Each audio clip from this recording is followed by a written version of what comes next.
The new Modus Super Series champion. Oh my word! It's another incredible moment tonight. Jeff Smith. It's match start. 5-star performance. Ball for big finish. It's Jack Drayton!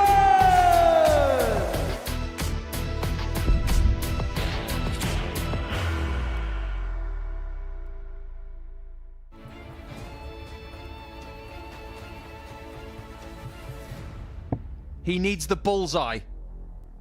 Oh my word! How has he done that? Tops. What a start. From 3-0 down, he now has 2 darts. Only needs 1. Double 4. And it's Scarborough's supremacy here at the Modus Super Series, and that's how much it means to Graham Usher. And this time it is taken. Richie McKee of Northern Ireland. He could be stopped. And that's how. Oh, that's a big break, that's a big finish. Because he's already hit the big fish once tonight. So we're 2 weeks down, and it's 2 senior stars who have got themselves into Champions Week 14. And we've got a few old wizards in action later on in the week, but we're going to get underway with Group A on this Monday morning here in Portsmouth, where we're going to see 2 players very much in form going head-to-head, particularly in Game 1. Aidan Kirk and Henry Coates have had very good years on the Challenge Tour, and they are 2 of the key names that are in action on this Monday morning. Always bright and breezy, and swapping the cow's muck for the studio is Scott Mitchell. Scott, great to see you. And you look at this group, there's a lot of promise. You've got Henry Coates and Aidan Kirk. Both have made finals on the Challenge Tour this year, and Graham Usher, former series runner-up in the past. Look, this is how we do it here, and we've got current form coming into it. And yeah, a few players will have their eye on the prize at the end of the week for sure. Well, Saturday, Neil Duff turned 6 into 7 in terms of weekly titles here at the Live Lounge. He got the better of his old adversary, Steve West, in the final. And for Neil, that's a 3rd consecutive Champions Week appearance. Yeah, absolutely. We billed it as the West versus Duff sort of week, and it turned out to be that. Both of them made the final, and you can see what it meant to Neil Duff there in the clips. It was an emotional time for Neil, and a big win for him. How does he keep doing it, do you think? I'm not sure, because I think Westy had the better of him for most of the week, but I just think he's one of those players, loves playing here, has some great feelings here, great memories here, and I think they just keep coming to the fore every time he walks through the door. Well, the Champions Week lineup so far looks like the field for World Seniors Championship. I'm expecting your name on that list in a couple of weeks' time. Michael Huntley joining Neil in Champions Week when that gets underway at the end of July. But in terms of this week, well, if that theme's going to continue, you've got the likes of Simon Whitlock, Colin Osborne and Graham Usher in there as well. But you've also got the young talent that's Henry Coates, the other side of the experience scale. He won the Rising Stars in August, and this year it feels like he's going up another level as a player. Yeah, I think you're right. I think he does. I think it's kind of the way of the world. When you come here, you've got to be on your game. You've got to be right on it. So whatever it takes you to get to where you need to be to walk through this door, that's what you've got to do, and I feel he's doing that at the moment. However, it's Aidan Kirk who leads the way in terms of the betting. And actually, when you think about the hallmarks of him as a player, in particular his consistency, for that reason, is it a bit of a surprise that he's not won one of these yet? It's an absolute surprise to me. I've played him at a couple of challenge tours, and he's been absolutely dominant in some of those. And it seems to be silly players and silly moments that he seems to fall down on. If he sharpens those up, he'll have his eyes on the prize this week. There is no 2 ways about that. He has the talent. He knows that he's probably let himself down here a couple of occasions he's been here before. He won't want to be making that mistake again. Game 1 is a meeting between Henry Coates and Aidan Kirk. And earlier on this morning, I caught up with Triple H. Henry, great to see you. How much looking forward to the next few days here at the Live Lounge? Yeah, looking forward to it. It's great to be back, and once again, I've got the chance to go one step further this time. Because you're knocking on the door. Obviously, I know you won the Rising Stars, but in a series sense, came very close last time out. Yeah, probably a bit disappointed with how I played in the final, but obviously I'm back here again and show people what I can do. 2026 has been a very good year for yourself. What in particular do you think has clicked so far this season? Just consistency, especially on the Challenge Tour. I made a final last time out in Germany. So I think now that, I think getting with an age now, I'm getting a bit more mature and it's just all starting to click together, really. Has a little bit of experience helped as well? Yeah, 100%. Just getting like further in tournaments more regularly, it just helps with the pressure and that. Be able to play on some Pro Tours as well in 2026. How much have you enjoyed that experience when you've had the chance? Yeah, I had a few call-ups last year as well, and I've had one already this year, so it's been helpful with even getting advice off some of the top players. In terms of this group, I can imagine you're under no illusions as to how difficult it's going to be. Yeah, they're all great players, especially being good friends with Aiden as well. So it'll be a difficult one to see how it plans out. Right, wish you well. Go well, Henry. Cheers. Thank you. So game one of the morning, game one of the week is a tantalising prospect between Aidan Kirk and Henry Coates, who limbers himself up ahead of his second appearance here at the Super Series in 2026. Last time out, it was a weekly final defeat for the young man from Derbyshire. Up against Aidan Kirk, the 34-year-old from Ilkeston, a weekly runner-up. That came almost 2 years ago now when he lost to Andy Davidson on that particular occasion. Up against Henry Coates, the 19-year-old from Matlock, the winner of the Rising Stars Week, which took place in August last year. A tournament which will return, I'm sure, later in 2026. And the action in Group A is going to be refereed by Andrew Cullen, world-level official. And we're in very capable hands with him at the office. Talking about capable hands. Game on. Scott Mitchell's with me in the commentary box for the next few days. Scotty, great to see you, pal. And this, you know what, this could be a real top-quality group. I'm really sort of looking forward to it when the names were released last Thursday. As you know, we don't get those names beforehand, and I was really looking at them and thinking, there's a couple of three guys here that will really, really fancy their chances at the moment.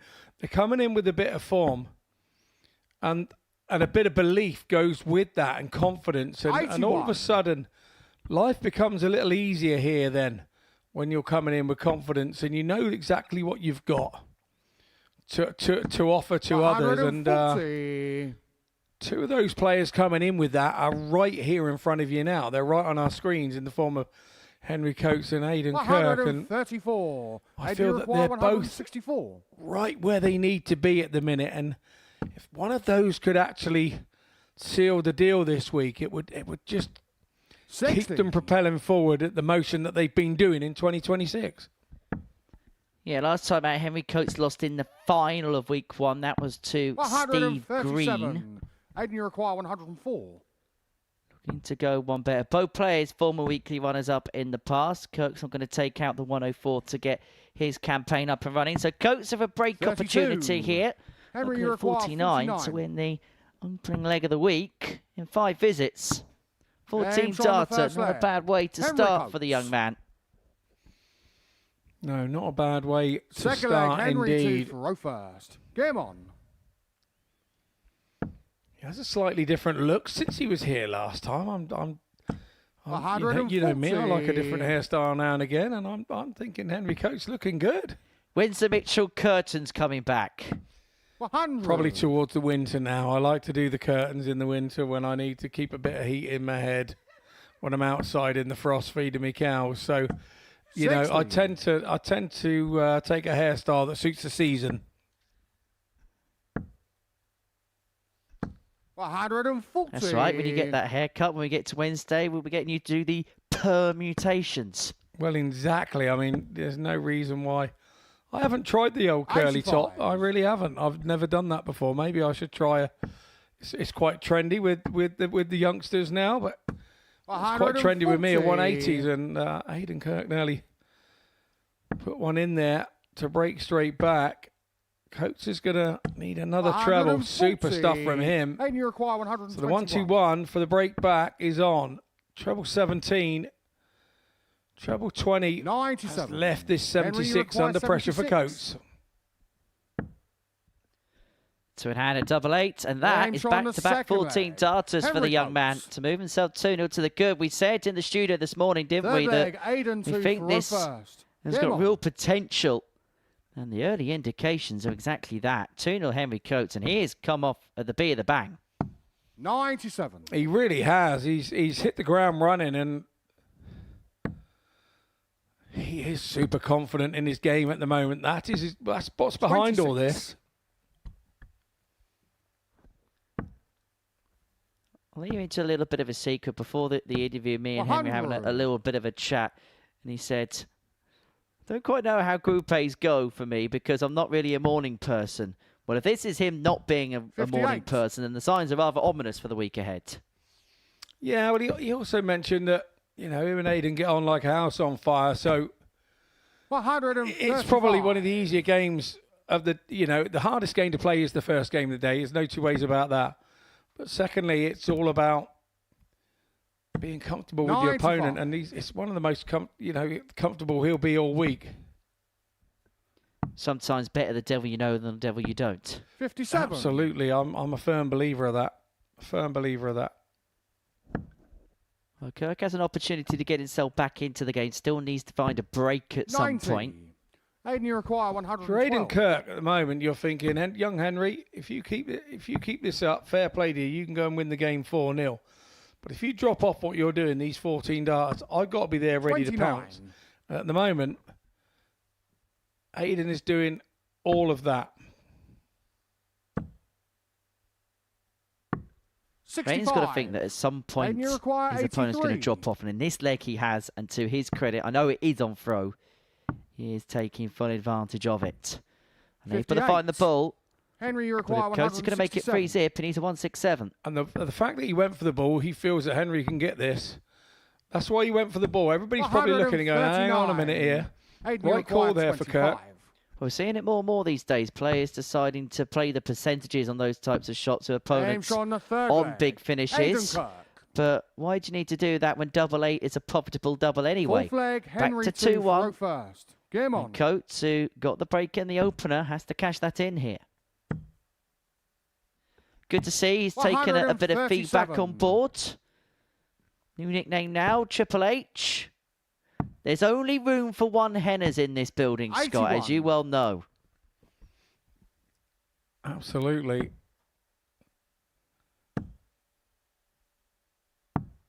$54. Wasn't Triple H a wrestler? He was indeed, yeah. Hunter Hurst 59. Helmsley. You learn something new every day. You'll learn something new a little bit later on because we'll have the tungsten 100. teaser during the middle of the day's play.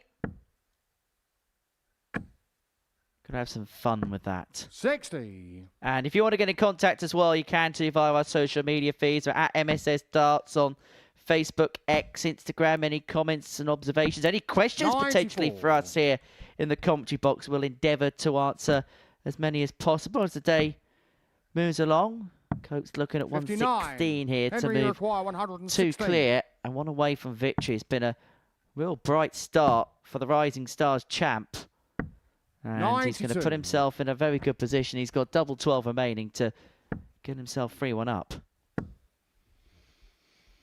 Yeah, and in that championship, he had some fierce competitors, didn't he? 122. Coates to come through Henry, that you require group. He was 24.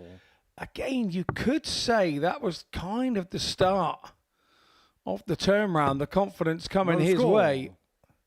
Aiden, you require 120. Is he going to be punished here? He thinks he is. He's already had a look to the sky. Kirk's only just hitting the single 20. James on the No fourth leg. problem with the double Aiden top. Kirk. And this is where, when you are friends and you do know each other well, Fifth leg, you don't Aiden fear Sue those for shots. first. Game on. Coates will be absolutely fuming that the 3 darts at double 12 didn't go in. He was all over him like a rash, but just wasn't 59. inside and in between the wires where he needed to be. Well, everything that we said a couple of legs ago has bared fruit. Aidan Kirk knew that his opponent got off to a quick 59. start and had to hope there was a bit of a drop-off and he had to do something good. Both of those things have happened. He's taken full advantage of it. 48. And now he can begin to front run where at 2-0 down, Aidan Kirk was hanging on to Henry Coates' tail. 100. I like what you did there. Most of the viewers won't have known it. But yeah, it was exactly what's happening. Well, the last time Henry was here in Series 13, 60. Week 1, he won Group B by a couple of points ahead of Lee Cox and David Evans. And then 100. in finals night, Coates, Evans and Ayres all defeated each other by the same scoreline, which meant a 9-dart shootout. 108. Henry Coates won the shootout, then beat Lee Cox in the semi-finals before Steve Green will win 4-2 125. Aidan, you require in the final of that 154. particular week. 60. Henry, you require 117. Treble 19 then. That doesn't go either. Treble 18 will be the shot. 93. Aidan, you require 94. Pressure put on the Kirk 94 here once more from the young man. 54. Toss just goes high to Henry, the you top require left-hand 24. corner. And so Coates, who's having a bit of a time of it on double 12, Game but shot on the fifth eventually leg. finds it, Henry Coates. gets himself in front 3-2, and all of a sudden has Sixth the leg, throw Henry here 2 for row first. to Game get on. this game wrapped up.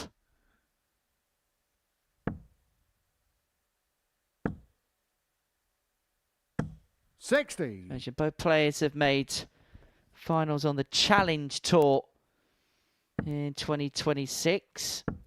Henry Coates 95. lost in the final of Challenge Tour 11. As for Aidan, he's done so 100. on a couple of occasions. Lost to Florian Price in Challenge Tour 9. And then in Challenge Tour 8, 40. lost out to Ted Evans. Now, both players could have been at today's this week's Pro Tour events, but have declined the invitation in order to play here 140. and to try and get themselves to Champions Week in July. 70. And so far, it looks like Henry Coates is the one that's vindicating that decision the best. 60.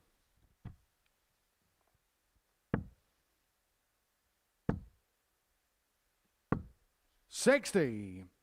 Henry, you require 141. 6 darts from here to get it wrapped up. No surprise that he went there because double 12 has been 90. giving him no joy whatsoever.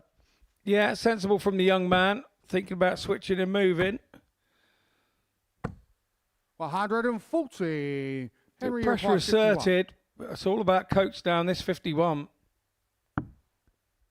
To win 4-2.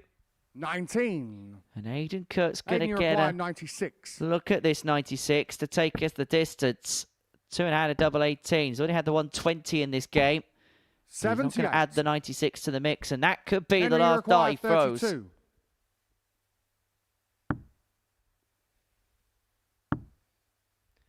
Double 8 is awkward. Dart 1 was in the way. The 16. flight would have obscured the target. Aidan, you require 18. Game shot on the sixth leg. 3-3. Aidan We Kirk. go down the last. Aidan Kirk breaks back. 7 from final leg. A bit Aidan of a 2 break for row fest, this first. one. Game on. But tidy game all the same. Mid-80s. 95. Good opening match of the week. And I feel like this is probably going to set the tone for some of the games that we're going to see. Players are going to have 119. moments. They're going to have spells. But if you don't take full advantage of when you're on it, you're going to get 40. punished.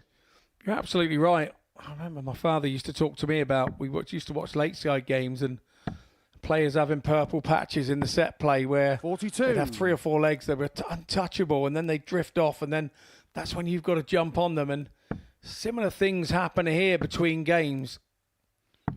59. Because you've had 100 average in one game doesn't mean to say you're going to do the next 3 the same, and it tends to be the case.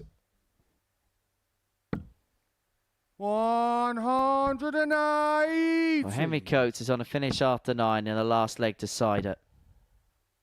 Now, it's despite having a visit of 42 Henry in require there. 160. Yeah, and it's fair to say that he's 5 or 6 points in the averages higher than 63. Kirk Coates and would be good for a 4-3 win here. It would be fair to say. He's been a little unlucky. He's missed a couple of doubles. 75. 3 darts at 12s. A little Henry unlucky. required All 97. over it. But he has a chance to make amends.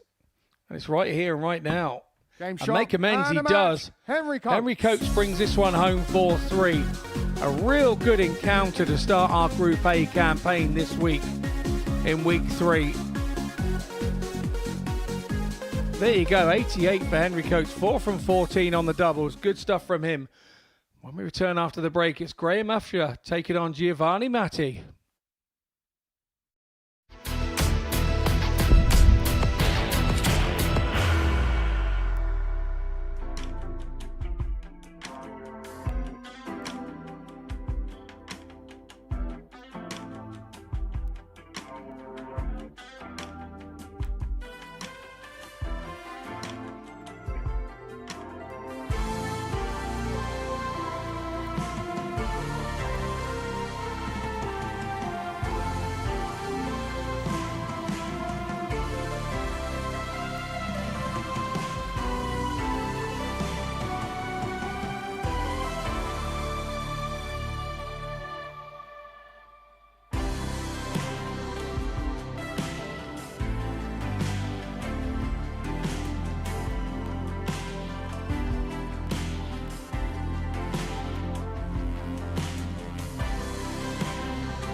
Welcome back to the Modus Super Series. And before the break, Henry Coates won the first match of week 3, getting the better of Aidan Kirk by 4 legs. A decent opener, that. Coates with some decent stuff in there. In the 4 legs he won were in 14 darts, and so he's up and running for the week. Next up for us, we're going to see the South African debutant Giovanni Matthee in action alongside Graham Usher, the 52-year-old from Scarborough, Series 1 runner-up. And so there's not really many more experienced campaigners that Giovanni could face in his opening match. 27 years of age from Cape Town, coming through the African Darts Group system to play here at the Super Series this week. In terms of things that he's done in recorded action, has had some joy on the African Continental Tour. Did play in the PDC World Cup South Africa qualifier last month, where he got to the quarterfinals of that particular tournament. First leg, Graham to throw first. I spoke to him on Saturday night. He was in the crowd. We interviewed him for Pluto TV, and he said this really 85. is a step into the unknown. But I just wonder the fact that he was here on Saturday, sampling up the atmosphere, having a little bit of a gauge as to what it's like here, 41. the building, the acoustics, the surroundings, whether that might just settle him in a bit more coming into today. Yeah, I spoke to him on the way in this morning. 99. I said, you know, when did you arrive? How did you travel over? And he said, came over on Friday. And I said, I thought that was a really sensible outlook. Obviously, I would imagine he's being advised by your friend of 100. mine, Mr. Peterson. And I think that's a really wise move to come in on the Saturday night. I would advise anybody travelling 24. that sort of distance that maybe is coming to the Modus Super Series to kind of do it that way. You get used to the surroundings of the place, and then when you come in on Monday morning, you're just it's not all brand new to you. You know, it's all 125. it's kind of all everything's where you expect it to be, and I think that's a really sort of a solid approach. 140. But in Graham Usher, he's playing a very, very talented player indeed. I've been a big fan of Graham's. I've known him for the last 5 or 6 years, and through challenge tours and stuff. And look, it's no 16. surprise to us that he's won weeks here. He really is that good. It's no surprise that he had a tour card and kind of coming back here maybe to rebuild 81. himself a little bit after losing the tour card. But I don't see that as a bad thing. I think you're going back to doing the right things that you were doing when you gained your torn card, and if the Super Series was part of that, then you've got to go back and do that again. Graham, you require Just get the 72. sense he's one of those players that is very much at home at this level. Had a crack at the Pro Tour, didn't quite work out the way he would have wanted to, but that's worked out perfectly. A 72 checkout to get things up and running, and we saw it instantaneously when he returned to this level. Made the final of the final edition of the World Seniors Championship. Plus, Ross Montgomery won a week early on upon his return here to the live lounge. Look, he's classy. There's no two ways about it. He's classy as Usher. And on top of that, he's an all-round nice guy as well. Really nice guy off the board. 135. So, yeah, fair play to him. I'm a big fan, I've got to say, and like Coulson, like himself, there's a sort of 55. funny thing going around at the minute that darts is a young man's game, and yeah, I know I'm an older man, and I'm thinking, nah, it's not all about them, you know. They've got to. 100. They've still got to beat the old codgers, you know. They've got to knock us off the block. You know, I'm not having it.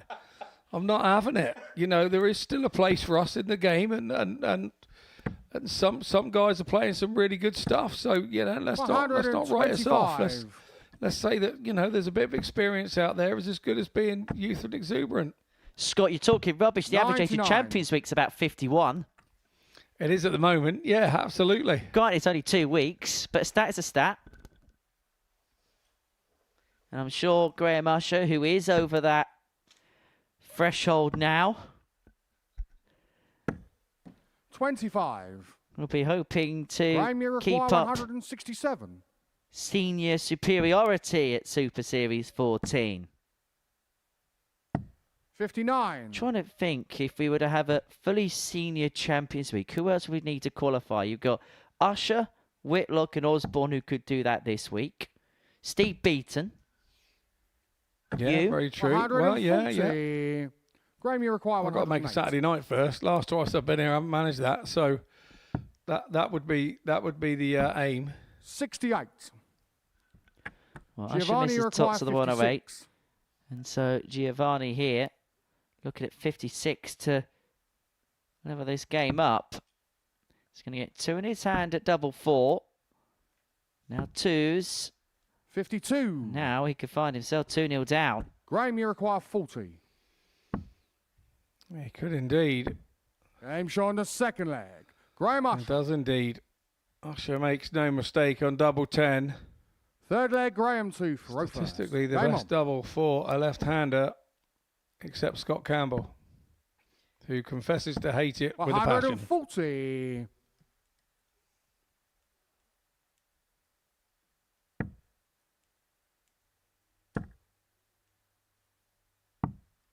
$44.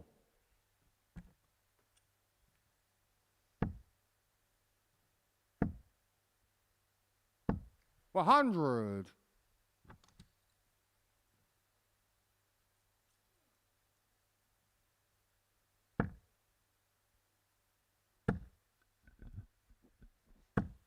$100. Trying to work out actually how you could get to a seniors week. 91. Now, I've managed to get a few names compiled. So you've got Huntley and Duff already in. You've got Simon or Graham this week, Steve Beaton, Derek Coulson, Andy Hamilton. I believe Scott Waits is over the threshold now, isn't he? Well, he's going to be 60. close to it Graham, you anyway. require 170. Well, he looks it, if not. Another. I'm not sure whether the gambler would have contemplated the bull there. 83. I think he would have done.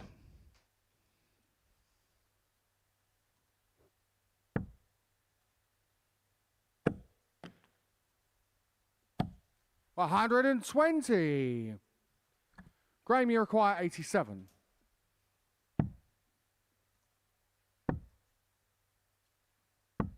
$47.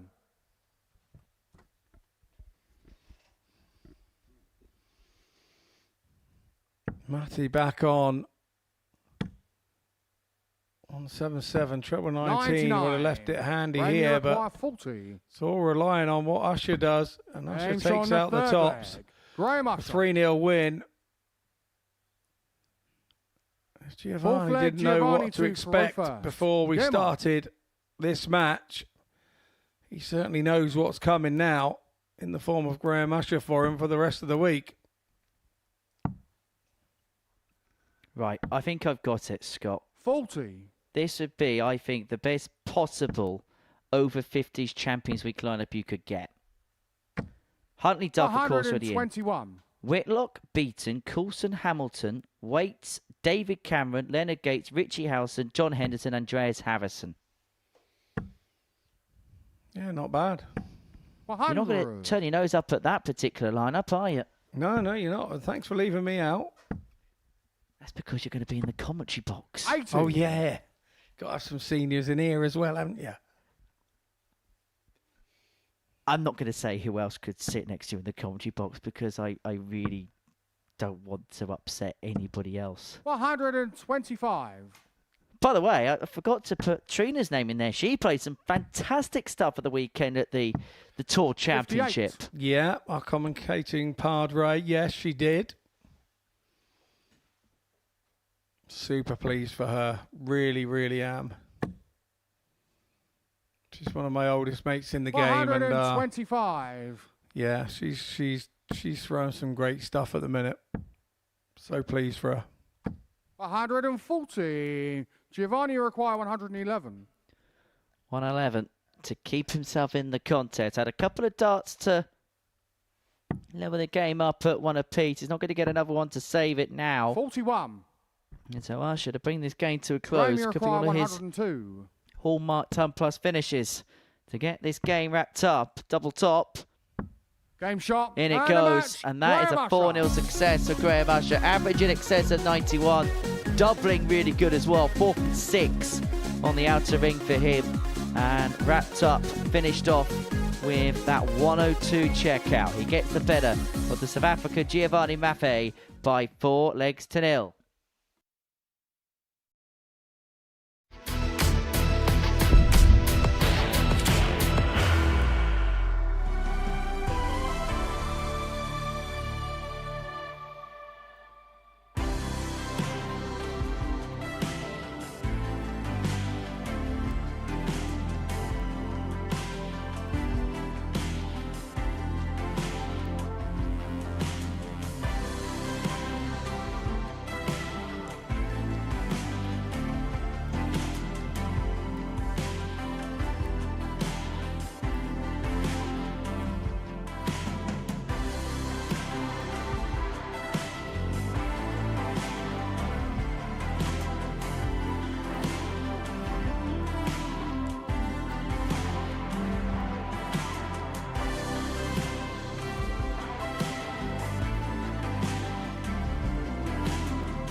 Welcome back to the Modus Super Series. Before the break, Graham Usher got the better of Giovanni Matthee by 4 legs to 0. Next up for us, we're going to see Pete Hughes, a 38-year-old ADC UK qualifier from Ulster, take on Bradley van der Velden, a former Lakeside youth champion, 18 years of age, making his debut from Leiderdorp.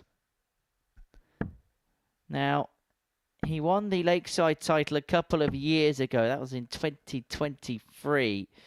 Seen bits and bobs of him since, but really the first time we've been able to properly watch him under the microscope. First leg, Pete to throw first. I think we're going to learn a lot about him. I think he's going to learn a lot about himself. But for Pete Hughes, with the greatest of respect, 81. a few years his senior, this might be an opportunity of a lifetime for him, Scott. 57. Yeah, absolutely. I have to say, it's around the age that I came to the game as well. So you won't find me saying anything against it, that's for sure. Why do I feel like age is being brought into it a lot today? 43. It's not about age. I'm just mentioning. And he's not old. At that age, he's still a nipper. 85. Oh, Pete. Remember Martin Adams saying to me he played his best game between the ages of 40, 41 and 52, 53. Did he tell you what he was averaging during those times? No, he didn't, because I don't think he gives a damn on what the averages are. He likes winning or losing.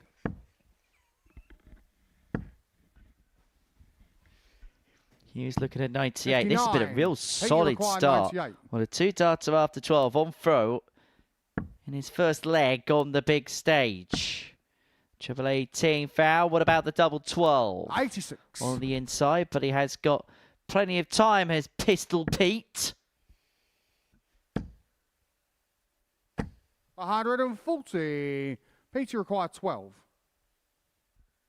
So double 6. Aim shot on the first leg. Solid enough start Pete that. Hughes. If he can play to that sort of level or St. Akin, Second leg, have a Bradley little bit of to joy throw this first. week. Game on.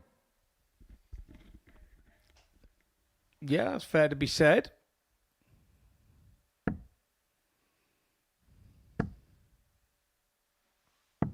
$97.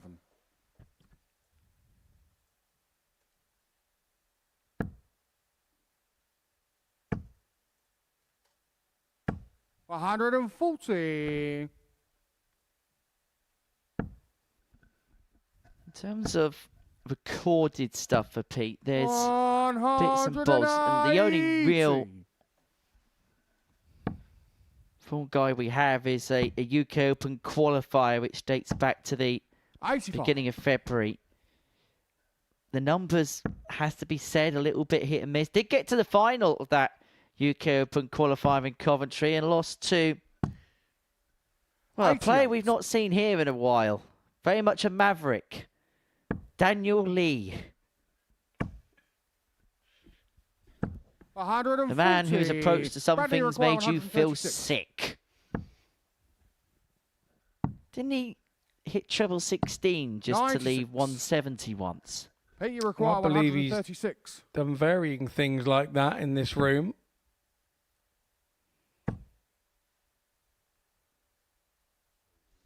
Well, this much better from Bradley. Tops left after 12 to 78. level Bradley this game required back 40. up at 1 apiece.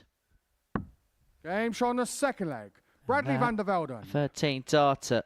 Now, the other thing we do have for Pete is Third some leg, form in Pete the to throw first. ADC Game on. Championship Tour. Now, has made a last 16 on that circuit in 2026. That came in event 3 in the South region, where he lost to Dan Perry 95. by 5 legs to 1. Somebody I'm sure you know very well. Yeah, know very well. And I was actually playing pairs with him at Super League on Saturday night. 93. I bet that was a hard task for him to carry you. It was. It was indeed. 100.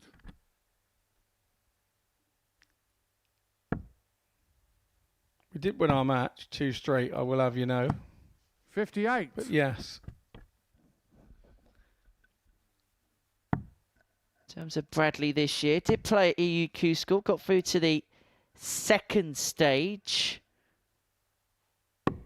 Played on the Challenge Tour, has had his main success within the ADC circuit. Made it through to the quarterfinals of the Benelux Masters, where he lost 7-6 to Brian O'Man, and the Western European Tour is a scene where he's made a semi-final too, where he lost out 4-3 to Cedric Kjorin. After wins against Timothy Verbrew and Zerezo Zaverboom, 2 players we've seen here in the past. Yeah, I thought you were going to say Cedric Wagamans as well there, but not the right Cedric.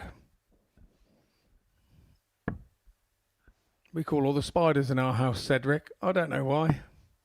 You'll have to ask the wife about that one. 80. Bradley, you require 170. We've got a Cedric in the bathroom. Can you please remove it? Yeah, no problem. 56. Pete, you require 12. 2 6s for 2-1.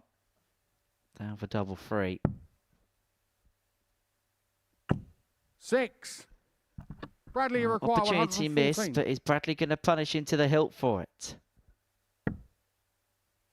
Not this time.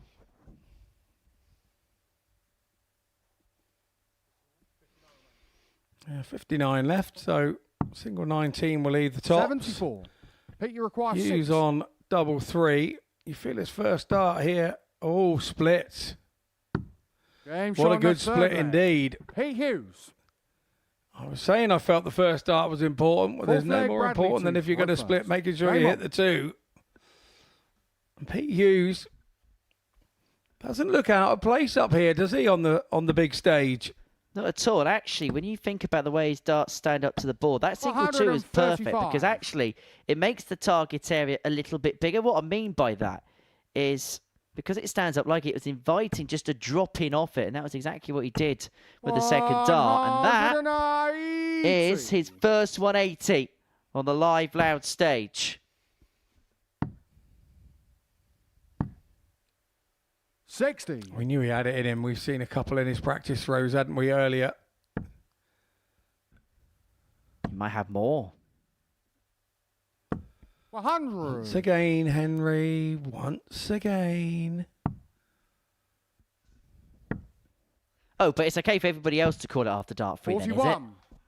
Yeah, but players not even thinking about it until after dart 4.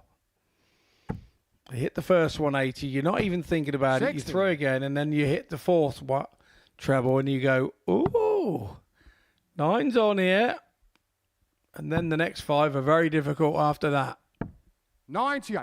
Just building up the suspense. You require 161. Same as what I have to do on my car. Oh no, that's building up the suspension. Well, he's against the throw, leaving himself on a finish after 9, and able to take out the 161. He's left himself handily poised if Van der Velden cannot fire the 167. And so this is for a 3-1 lead. And if he can accrue it, then he'd have the darts in the next to get the job done. Game shot on the 4th flag. Pete Hughes. Really good finishing from Hughes. 5th leg, Pete to throw first. Game on.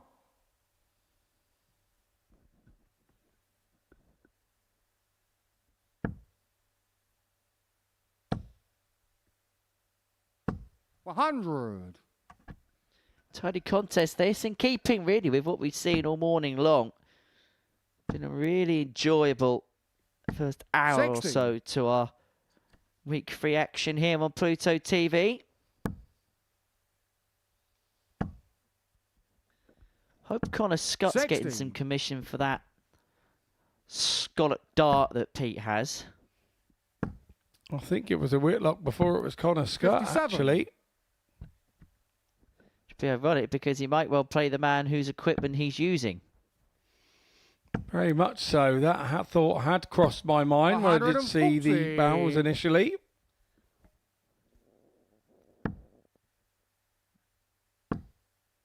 Yeah, you don't want to be beaten by your own equipment. 95. You don't want someone to do better than you with your own equipment. Just ask Cam Crabtree at the World Championships.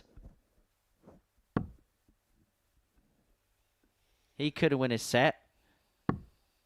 David Munya managed to win a match with his set.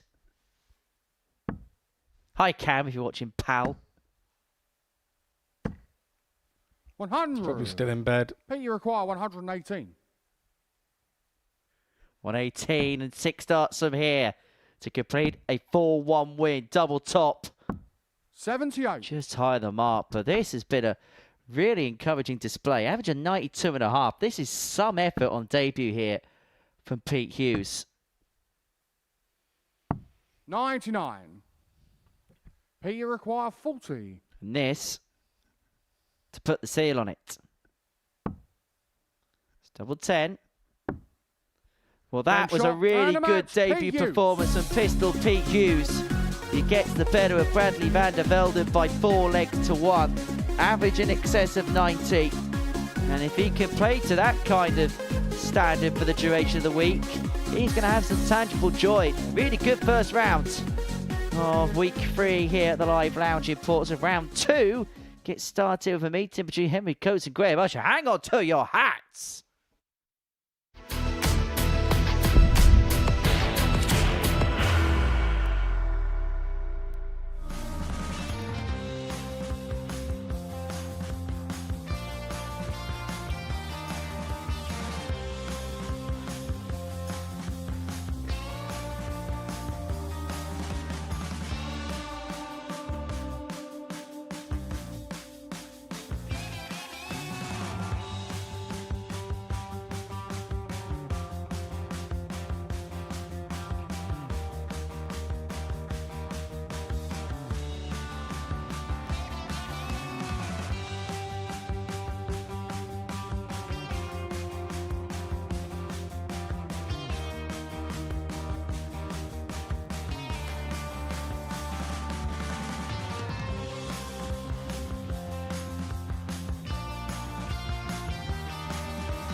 First round down, and before the break, we saw a really good debut performance from Pete Hughes. Got the better of Bradley van der Velden by 4 legs to 1. Average in excess of 91.5. Doubling decent as well, 4 from 12 on the outer ring. As we now look at 2 players who are looking to become the first to move on to 4 points in this Group A. Henry Coates and Graham Usher, both with decent displays and opening wins. Coates got the better of Aiden Kirk by 4 legs to 3. First leg, Whilst Henry Graham to Usher throw first. Game on. got the better of the South African qualifier Giovanni Matthee by 4 legs to 0. It was a good performance, average in excess of 91, 4 from 6 in terms of his doubles, and rounded things off with a 102 checkout. 100. I think we've learnt rather quickly this morning, Scott Mitchell, that to win this group, you're going to have to play at a fairly high standard. 140. Yeah, definitely. We were 83. doubtful before a dart was thrown. We didn't really know a lot about Pete Hughes, and he's come in and done a 90 plus and 1. So 180. we do have a handful of contenders in this group that could 81. run away with it and win it. And I already feel 81. after these first few games that whoever does win this group is going to well and truly have earned it. Henry And look Coates. at this from Henry Coates. 11 dart, hold Second a leg, throw. Graham to throw first. Game on. Usher there offering his hand and saying, well played, mate. What a game of dart. What a leg of darts that was. 180. And now comes back at him with a 180 of his own. This is going to be good. Do you know what, Scott? Let's just sit back, relax, and enjoy.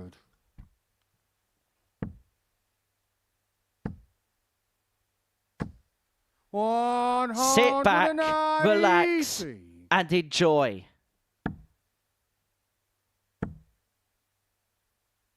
140. Graham, you're Now, Graham Usher's looking to do something perfectly. For treble 19 goes a begging. 89. I'm going to petition for this game to be played over better 7 sets if they're going to carry on like this. 97. Graham, you require Yeah, 52. really tidy start. Game shot on the second leg. So Graham 11 Usher. dart opener for Henry Coates. 12 dart retort Third leg, Henry to for throw Usher. first. Game on. Really good stuff here. Goes 7 into the 9 as well, Usher. 100. Averages through the roof here. However, we are only a couple of legs in. Let's just hold 96. our collective breaths for a second. No, I'm not going to. I'm going with this. I'm really enjoying this. If he carries on doing it for the next 3 legs, I'll go and buy a hat in the shop in the 45. advert break, and I'll come and eat it when we get back on air. Well, if you make it a chocolate hat, I'll eat it with you. 180. Okay, now we can talk about these averages being good because we're getting towards the tail end of the third leg, and they are both in the 110s. 59. Yeah, 3 180s in Usher's favour here. 90. And as we said before, he does like the place. Before he had a tour card, every time he walked in the room, things turned to gold 60. for Graham Graham, you Usher. require 135.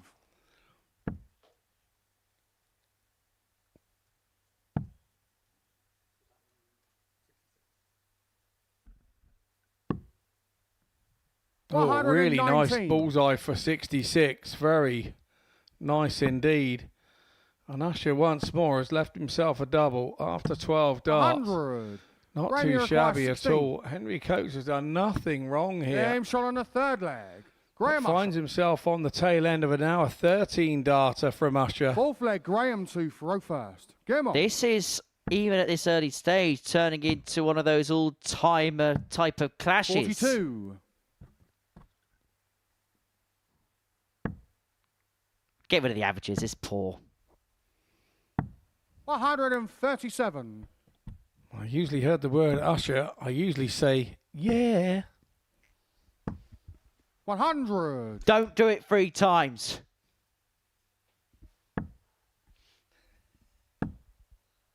Now, Graham did 60. play in York at the weekend at a Modus exhibition at the Barbican, an event which saw the likes 100. of Luke Humphreys in attendance. So he's certainly going to be sharpened up to play against the best when you consider that 60. Gary Anderson and Luke Humphreys was in attendance at that particular exhibition tournament. 59.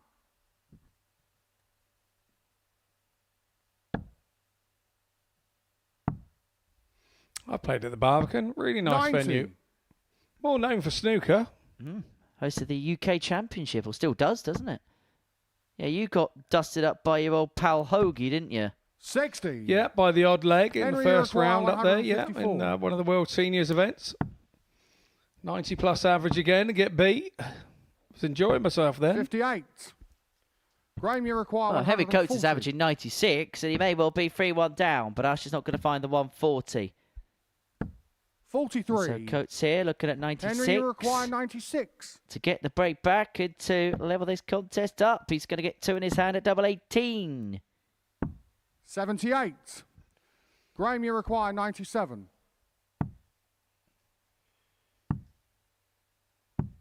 38. Henry Iroquois, 18. For 2-2, 2 And nines on is the found fourth leg. by Henry Coates. Henry Coates.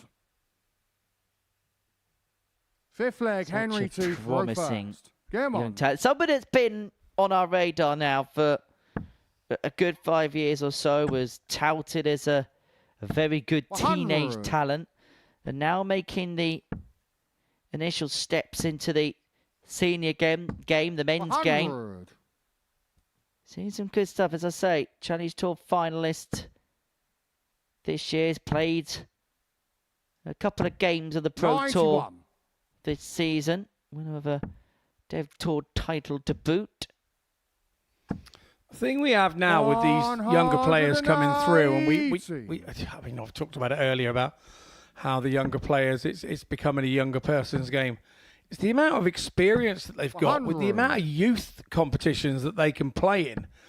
When they do come in towards this sort of adult 60. side of the game in their late teens, some of them have had 4 and 5 years practice at the very top end of the youth game, and they bring that with them. You can't 100. change the development of a Graham player. Iroquois, 161. And if their development is around their own age, and then they all start coming through, which is 65. what's happening, Henry Iroquois, 110. you can understand why everybody feels there's a new wave of teenagers coming through right now.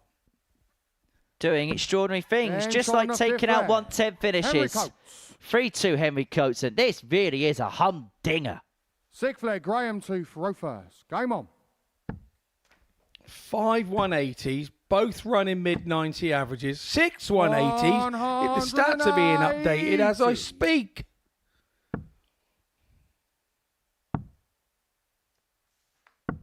$57.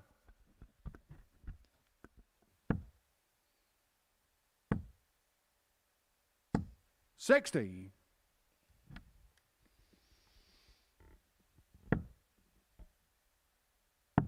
Yeah, the most 180s we've had in a match here is Mark 42. Duffridge hitting 7. I think that was against his old mate Wes Newton as well. Yes, that was 60. the infamous week that Chris Mason won. What was it Johnny Haynes called it? Fogey's Week?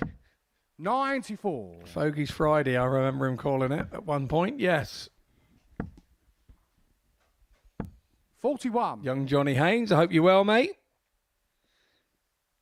Yeah, very much back in Swindon after last week. Didn't go to plan for him. A rare occasion where he didn't make it through to a Saturday. 126. Graham Iroquois, 160. Well, Usher here has 6 on the 160 to take us all the way. And the way he's been scoring, you would have 100. backed him to have followed up that first treble with a second. Will leave himself handily placed. We'll get a couple in hand at double top. 2 take us the 92. distance. Graham Iroquois, 60. Game No shot on the mistake. sixth leg. Graham Usher. And I think it's a very much underrated quality of his under 7 for pressure final leg, Henry combination to throw finishing. first. Game on. We know he's a power scorer, but you give him a pop combo. Come up with the goods more often as not, as Hoots Coates finds a 140 to kick off this last leg. 100.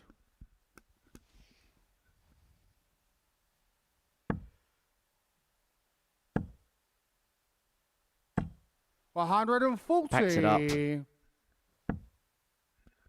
Did this against Aidan Kirk. Found a 14 41. darter in the last to get over the line. Kicked off this game with an 11.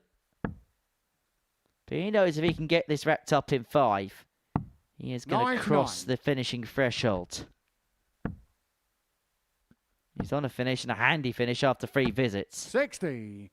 Henry, you require 122. Yeah, on 122, you would usually go 18s, but with Usher back on 300, 54. the young man using his noggin didn't need to go that way. 68. Henry, you require 68. 68 incoming for Coates then. Double 4. 64. Doesn't quite round off this time. He will return with Usher back on 232. Yeah, it hasn't quite happened for Usher in this last leg. And so Coates, 46. all the time he wants Henry to requires get 4. this done. Game shot. And a Gets match. it done, Henry he does. Coates. And those 4 points puts Henry Coates onto 4 points. Courtesy of back-to-back 4-3 wins. And 4-3 wins against the other 2 fancied horses in this group. He beat Aidan Kirk 4-3 in his opener, and now has beaten Graham Usher by that same scoreline, courtesy of a 93.5 average, 50% finishing, and that 110 checkout. Next up, Aidan Kirk looking to respond against Bradley van der Velden.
Welcome back to the Modus Super Series. Before the break, we saw a superb contest between Henry Coates and Graham Usher, with Triple H getting over the line for 3.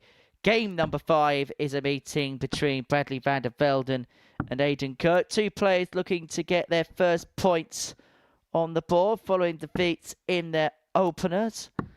For Aidan, he lost out 4-3 to Henry Coates, whilst for Bradley, he lost out to Pete Hughes by 4-1. A game where he found himself outscored for Bradley large swathes of. Only had one dart at a double in that contest. Did take it up against Aidan Kirk, who this season has 60. had a very good time of it on the PDC Challenge Tour. Finds himself 6th on that particular ornament. As I mentioned, has turned down an invitation to play in this week's Players' Championship events. 85. And in terms of his running stats for the season, he's pretty much what I would say is the Super Series par for the course. Running average of the season so far of 87.48, checkout percentage of 34. 125. If you're going to do well here, we usually say, don't we, around that kind of range. And when you need to, you go up through the gears somewhat. 100. Yeah, and it's not having to go up big time through the gears from those numbers, is it? It's 93. It's just half a gear ahead each time, 140. and we say it a lot here. You've got to have that base that you're starting with before you throw a dart. 138. Got to have that base, and then you've got that base to build on, and that is a super base to build on. Bradley van der Velden. From van der Velden, 138. Second leg, Aidan. The new way, not the old school Keith Dalloway. The new way. 81. Nice reaction from Bradley there. Shows he wants it. 57. Well, he's had 2 darts and a double today, and he has taken both of them, has Bradley van der Velden. 100. So moral of the story is, don't allow him to get near a double if you're playing him at the moment. But he looks absolutely on top draw form. Looks warmed up. I mean, he averaged 88 against Pete Hughes. So it wasn't as if he played poorly at all. It was just Pete managed to find a little bit more when it mattered. But he hasn't got the sulks, has he? He hasn't got the sulks over losing the first game. What can tend to happen with 94. Younger players when they come here? They can tend to dwell on a result before they actually come out for their next game. 140. And sort of bring it with them like a weight in a rucksack on their back. And what a super replay there of that bounce out from 70. Bradley. It sort of hit the flight. And it did actually get to the board, but without the power of being able to hold on, and then dropped out. 86. Yeah, pinballed all around. They had the 138 in the previous leg. Can he find the 160 to double his lead? Knows the answer. And so Kirk, you feel, just to keep himself lurking in this contest. Early days, but could find himself all at sea if he doesn't find this. 6. Bradley, you require 26.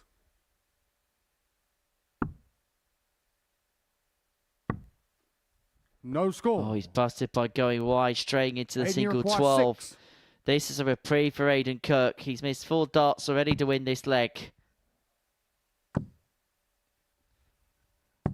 Right side found. Second leg. Well, he made life hard work for himself, but he's got himself back on terms. Third leg, Bradley. Yeah, did really well there, Captain. Come on. Really well.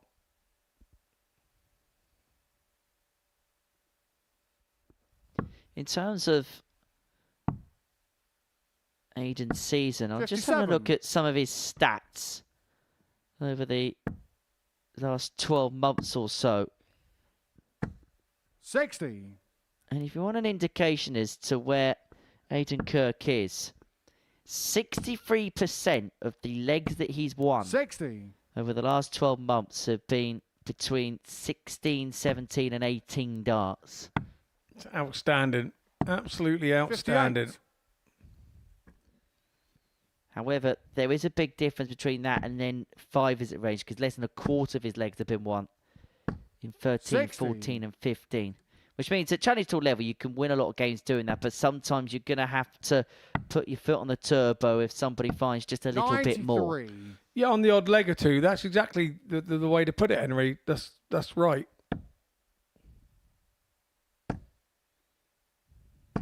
$140.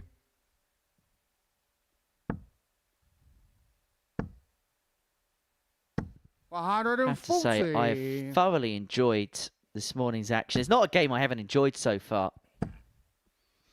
No, they're all games that 150. everybody is playing absolutely 150. perfectly in. I think that was a slight miscount from Van der Velden. He's left himself the lesser spotted 110. double Bradley 17. require 34.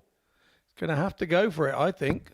Game shot on the Absolutely. third leg. With Bradley Van der Aidan Velden. Kirk sat on tops. It was go for it and Fourth try and leg, win the Aidan leg. to And if it Rofer. went inside, Game it went on. inside. You would have split it anyway. So don't waste a dart. Have a chance. Back yourself. 39. And that's exactly what Van der Velden did there.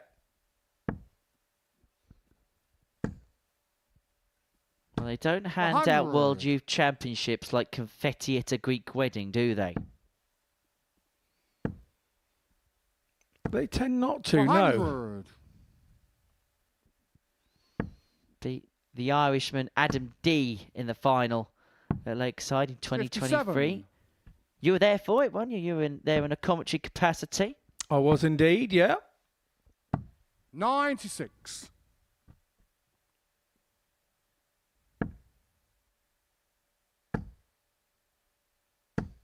I think sometimes it's interesting for players like Bradley because it's such a good achievement to win something like that. But what it does also do is it does put a bit of a target. It adds a little bit of expectation. Maybe not so much from yourself, but from your peers and others around you. It does. That's exactly what it does, Henry. And sometimes you then sort of lose these guys for sort of a period, a year, 18 months, how they learn to deal with that. And he'd had to have dealt with a blow there if Kirk could have finished that. 16, double 9. 105. Everything this young man touches turn into gold at the minute, except that double 9. Punished for missing that one dart. He's thrown everything bar the kitchen sink. Aidan Kirk is the worry. And Kirk is still there. Game on. Captain Kirk is clinging on by his fingertips, but he is just keeping himself up above the cliff edge in this game. 140.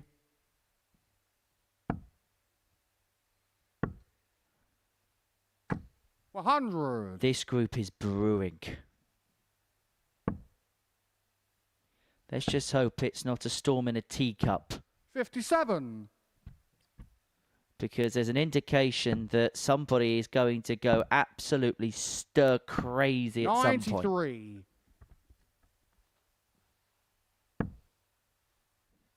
This is what we want to see. 6 players going hammer and tongs and throwing the sink at one another. 53.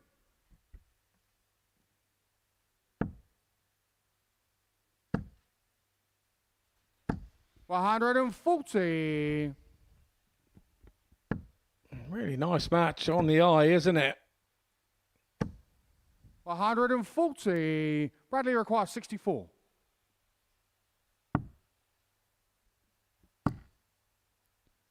Double 16. 32. Aidan, you require 115. Double 19 for 115. Fifth leg.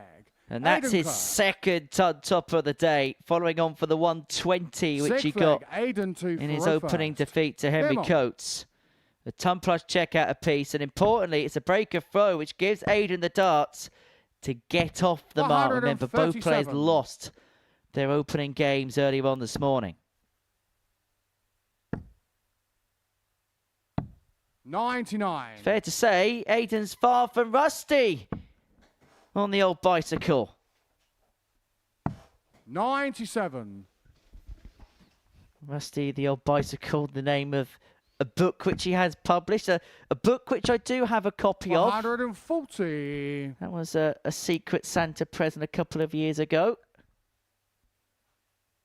I mean, it wasn't very Secret Santa because only one person who works here who would have known about that book and where to buy it. 128. But anyway, And let's you require dovetail from that story 167. because Kirk's looking at 167 to win the match.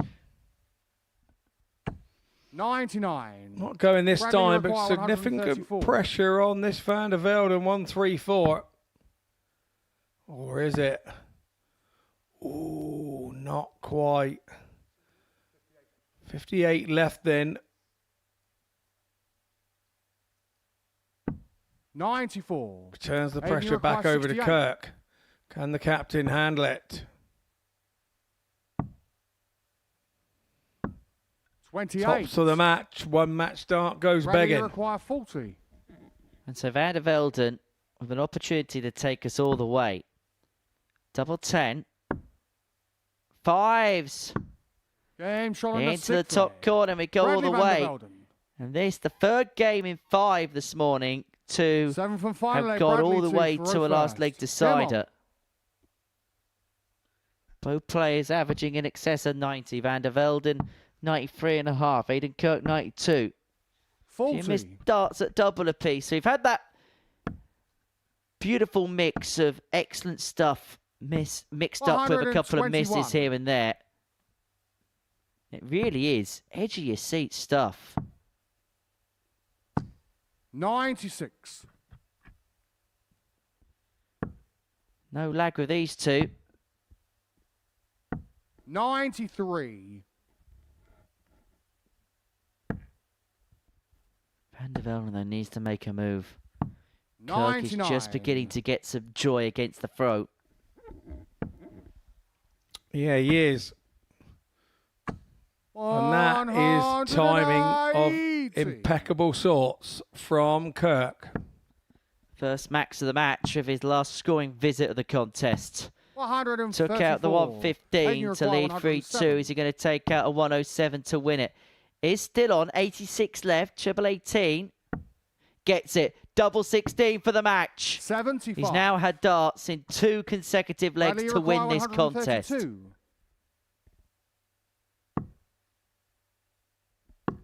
But luckily for him, he's going to get 3 more 60. to bring this absolute require rip-roar 32. of a contest to a close. Game shot. It's a 13-darter and a 4-3 win for Aiden Kirk. And that was a top-quality contest. And the captain is up and running in this week 3. But Bradley Van der Velden, he's played 2 good games. But unfortunately for him, he's been unable to pick up points in any of them. That's the tail of the tape. Coming up next, Matthee takes on Pete Hughes.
Welcome back to the Modus Super Series. What a start we've had to week 3 here of the live lounge in Portsmouth. Before the break, we saw Kirk get the better of Bradley van der Velden by 4 legs to 3. Both players averaging in excess of 90.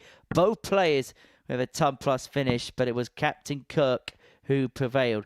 Game 6 sees our 2 qualifiers go head to head. Pete Hughes winning through an ADC UK qualifier to be here this week. Matthee qualifying through the African Darts Group in South Africa. Game on.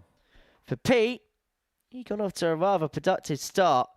Pete Bradley van der Velden by 4 legs to 1, average of 91.76, 4 from 12 in terms of his finishing. 60. As for Giovanni, he lost out 4-0 to Graham Usher in his opener. 85.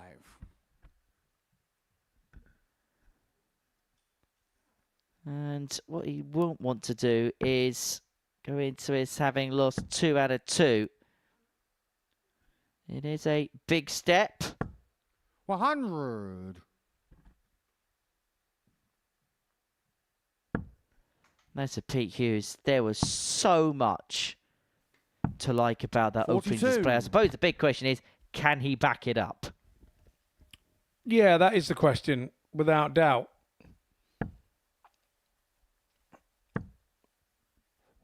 You can come out here and be really good in your first game, feeling good about the whole situation, walking through the door. You've got to carry that on, haven't you? 100. And make it become the norm. We are having a scintillating first 5 games here. We've had 5 ton plus finishes already this morning. 11 180s. 5 90 plus averages. It's been an absolutely barnstormer of a morning. It's that good. Scott Mitchell's got to buy some new highlighters. Giovanni require 100. Highlight pens are absolutely drying up here. Be able to make a Vincent van Gogh masterpiece by the end of the day. Tots on 120. Some way to win his first leg on the live loud stage. Welcome to the Super Series, Giovanni Matthee. Game on.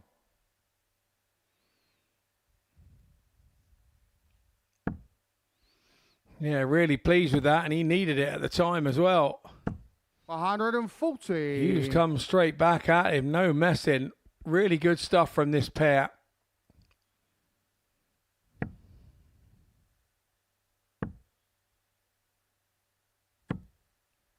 $45. Absolutely well pleased with himself for that. Quite rightly so. 58. Yeah, big moment for Giovanni. Big moment for both players to play here on the live now stage. Now, I've just been conversing on text with Jamie Atkins, former weekly runner-up, pure England roomie. 45. Somebody that you've done some tungsten top and tails with in the past. And apparently, Pete has been talking 57. about this for the last week or so. He's been on the phone, he's been messaging people, he's been trying to get the lowdown. He has been infused by this trip here ever since he won his qualifier to play in Portsmouth. And I'm sure there's a lot worse 58. people to give you some tutelage as to how this place runs than someone like Jamie Atkins, former weekly runner-up. Lost to John Henderson that night. A big 40. Hendo weekendo.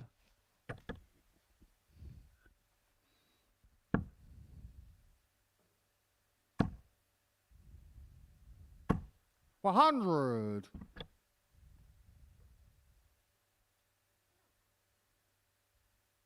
I have to say, Pete Hughes doesn't look out of place here in any way, shape or form. 60. Pete, you require 88. And it probably comes as no surprise because the Midland scene at this present moment in time is so strong. Double 10 for an 88 check. 68. I mean, you look at the likes of Neil Wild, who came in the previous series, played so well, didn't quite get over the line in the end, but showed us his capabilities. Jamie Atkins, as we aforementioned. 140. Jamie Hughes as well, not too far away from that particular neck of the woods.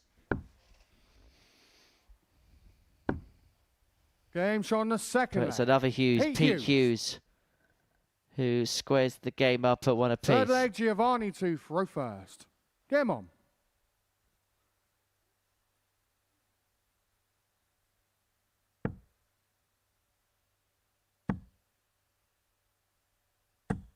$125.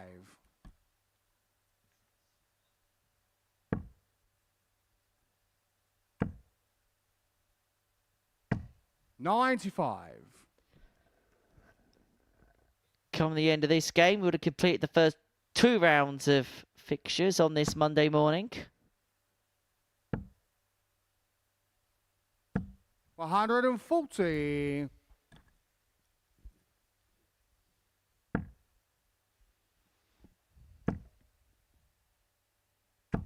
140. That 120 from Giovanni has helped him settle as well into this match.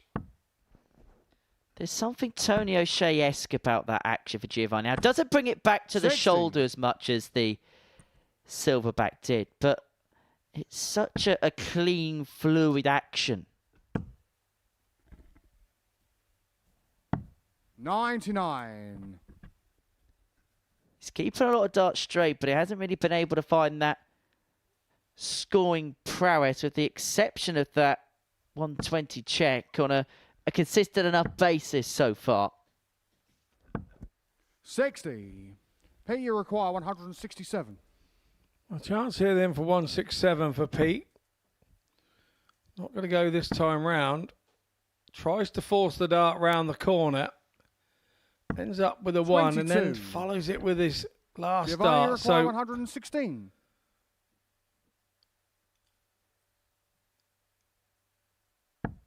Matthee here tops up for a Game's on second the ton third topper, leg. and away it goes Giovanni again. Matthee. Gives it a big come on to the camera. There's one thing he does know. He knows where the Fourth leg, camera Pete is. to throw first. Game on. He's 2 legs to 1, 100% on doubles, 120 and 116 to boot. Every leg that Giovanni Matthee has won on the Live Now 55. stage has been of a tub plus checkout.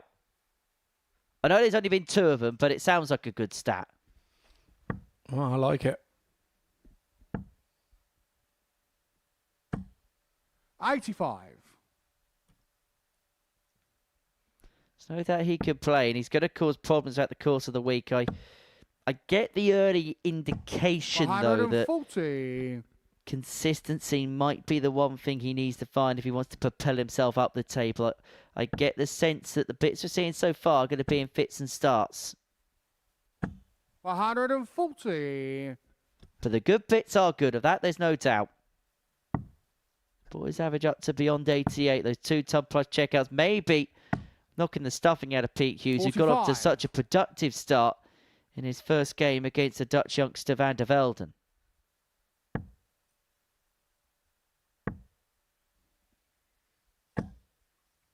60.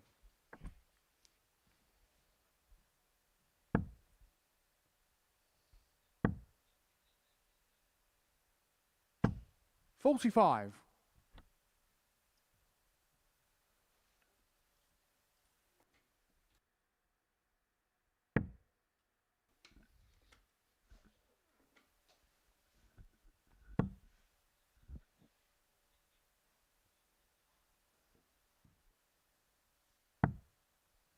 $54. Numeracy might need a little bit of sharpening up as the week goes along, as granted Hughes 6 on this 216 to square this contest up. 100. Good pick off of the last.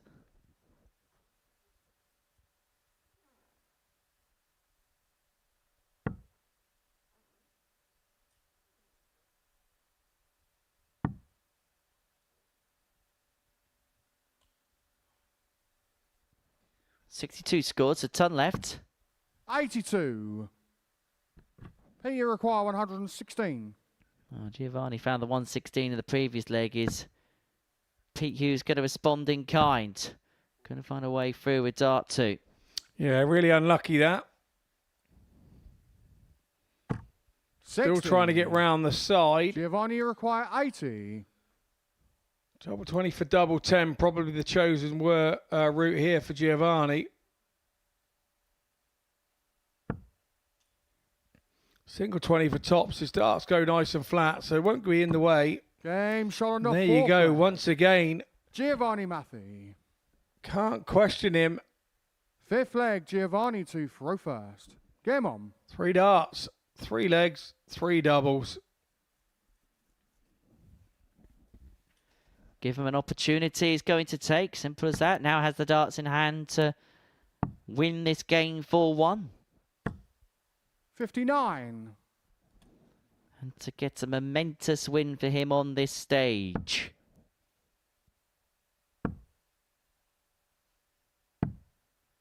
$49. We say it every week, don't we, about qualifiers, and it's that ability to back up a good performance. And that usually is the separating factor between the great and the good. And for Pete, started so well in that first game, as we've alluded to a couple of times, but he's not playing poorly, not by any stretch of the imagination. But the drop-off between game 1 and game 2 has been enough for Giovanni of a mid-80s average and decent finishing, well, perfect finishing, to really get some joy. Now, 302, again, he could well leave himself on a bogey of 162, be the second consecutive leg that he's done that. 140.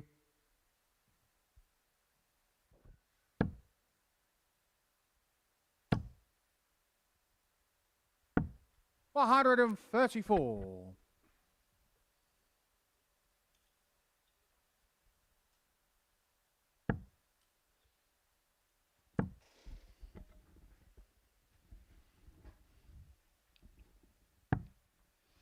$107.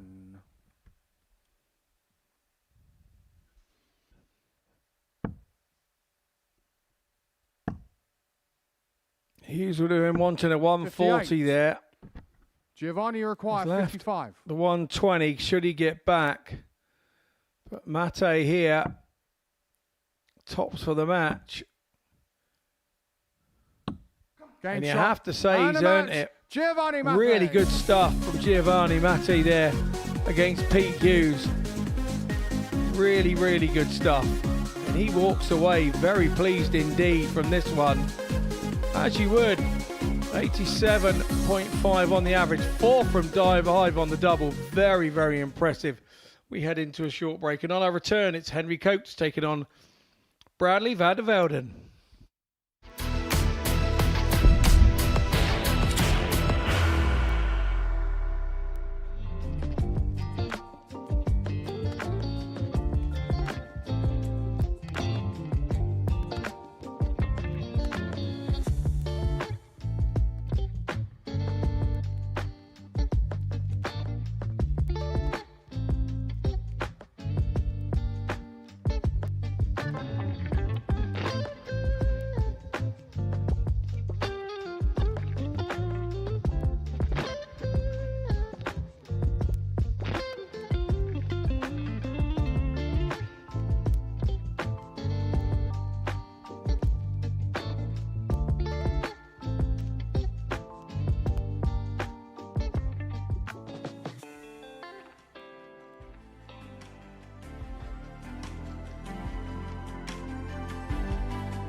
Well, this is what we've seen so far on this Monday morning, and it's been a really good start to week 3 at the Live Lounge.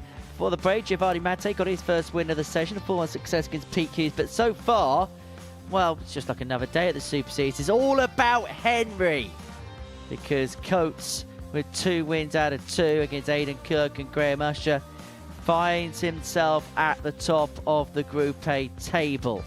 Graham Usher, Aidan Kirk, Pete Hughes, Matthee, all 1 win apiece. Bradley van der Velden, the only player yet to get off the mark, and the table bookenders go head-to-head for the beginning of the middle portion of the day. Coates and van der Velden. For Henry, 2 good performances back-to-back, and some of the legs he's won.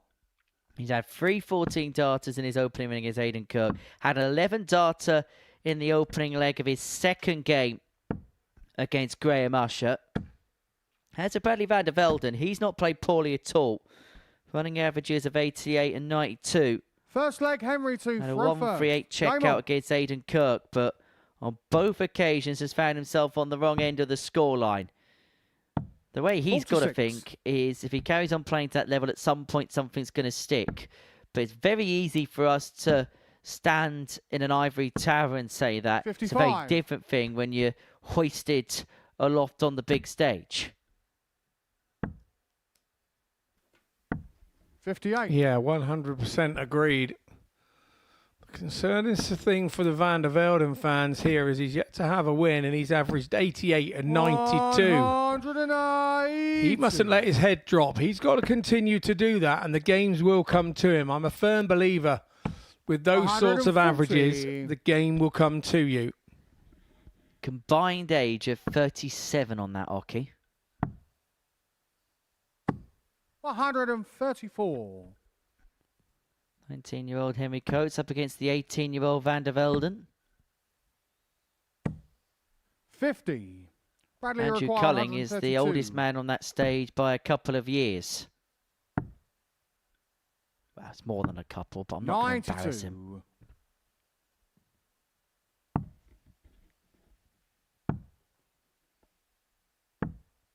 56. Bradley, you require 40. Double top. Game shot on the first 30 leg. darter.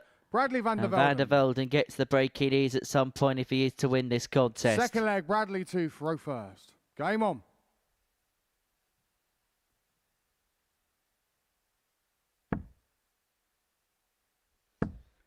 And you know what it's like. You travel out a little bit more than I do, 45. admittedly, but when we speak to people or we go around to different events and we get word on players, 140. we get a lot of people say things about certain players and when they're due to play here, when they're going to do this or that. And 58. there was 1 or 2 that were alerting us to Bradley. Look, we know how good he is. We've had him on the radar because he's won the Lakeside Youth Tournament in the past. But there was a few people saying, just watch out for him because he's just doing 1 or 2 handy bits. And yes, I know he hasn't won a game yet, but the performance 60. levels are certainly encouraging. But what he can't do is allow the results to completely alternate his thinking. 77. And it is very easy to be bottom of the table, not win a game and panic as a result. Follow the process, it'll be okay. 140. Yeah, no, exactly right. Look, the law of averages says you'll go and win one with an 85. That's tends to be what happened in this situation. 140. From my experience of being around that mark. 58. Henry, And then you're scratching your head even more because you don't understand it. Going a loco, down in Acapulco. 4. Henry Coates doesn't want to stay Bradley there too require much longer. 140.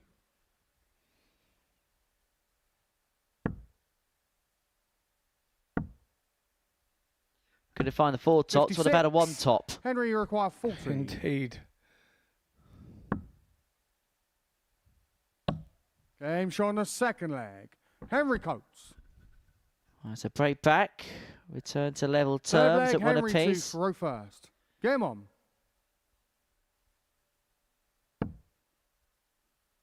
His battling qualities has been a real strength today. We've 100. spoken about the brilliance, but we have to talk about how he's been able to really dig in and find something when it matters. Found a 14 darts in the last leg against Aidan Kirk. Finished off strong in that last leg against Graham Usher, which he won as well. This is the part where the confidence comes into your game. When you're confident, those sorts of things start to happen, that you start thinking, oh, everybody's giving me a chance here. No, they're 55. Not. They're giving you no more chances than you had before. The only difference is you're seeing it very differently, and when they offer you the chance, you have the confidence to go and take it. 74.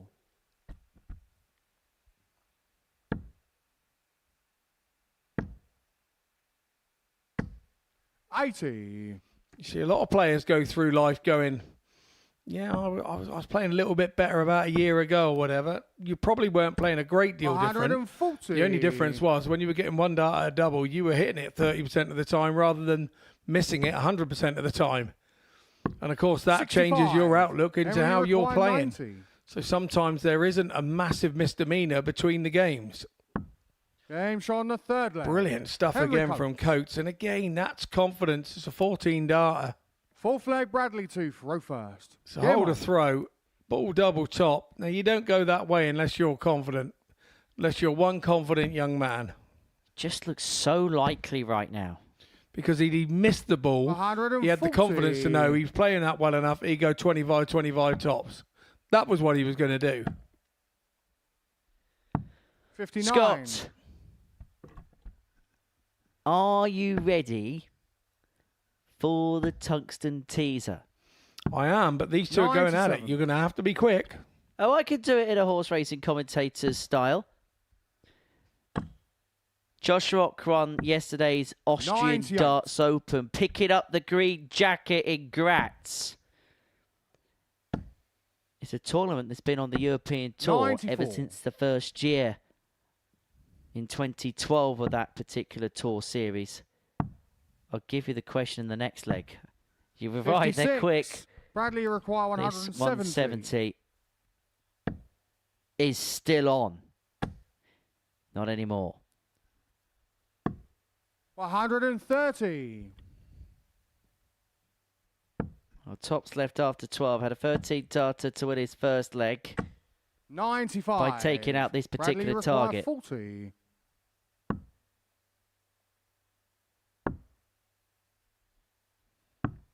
No score. Oh, Henry Coates not on a finish, so decided to bust the score, go back for a target he prefers. 58.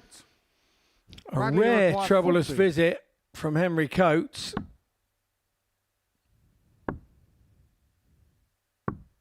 30. Henry require 135. And that's the problem when you've refused a double. Game shot on the fourth leg. How about that? Henry Coates. You cheeky little sausage, Henry Coates. Fifth leg, Henry. The lesser spotted double 17 came into play. Second time we've seen it hit today. Bull, treble 17, double 17. I don't think I've ever seen 135 taken out like that. 96. Nope, me either. And it's now all of a sudden given Coates the darts to win this game. Back-to-back 140s. Very quickly, Tungsten Teaser, who was the first ever winner of the Austrian Darts Open in Graz in 2012. That's your Tungsten Teaser 94. At MSS Darts, please, with your answers.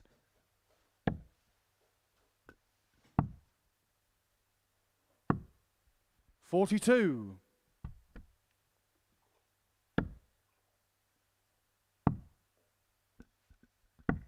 57. 6 from here to finish this game off. He's looking for the Cam Crabtree. 171 to leave double 4.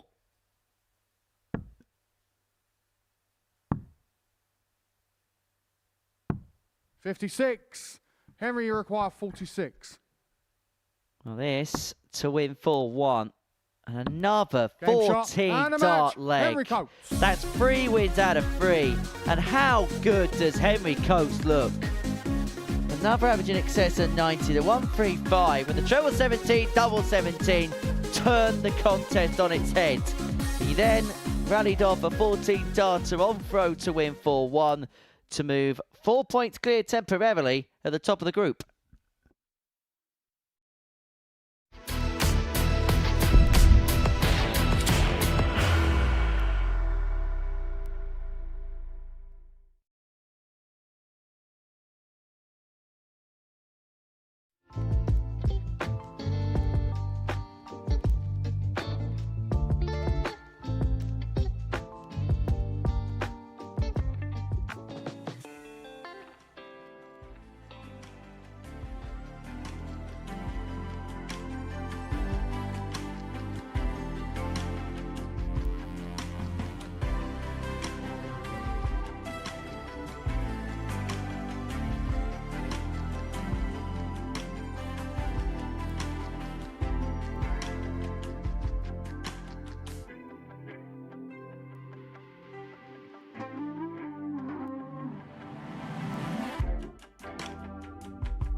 Welcome back to the Modus Super Series. Before the break, Henry Coates made it 3 wins out of 3 with a 4-1 success over Bradley van der Velden, average of just over 90.5, 4 from 7 in terms of his finishing, and a 1-3-5 checkout.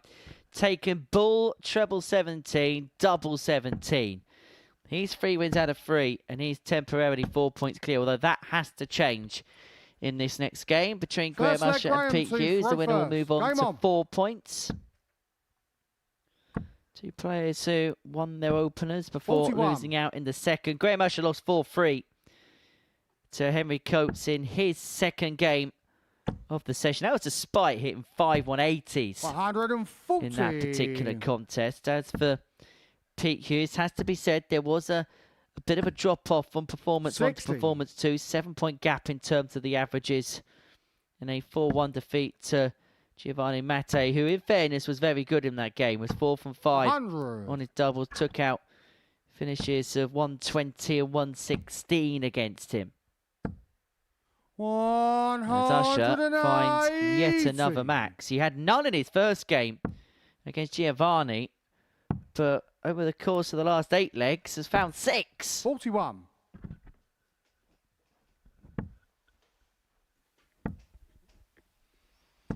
140.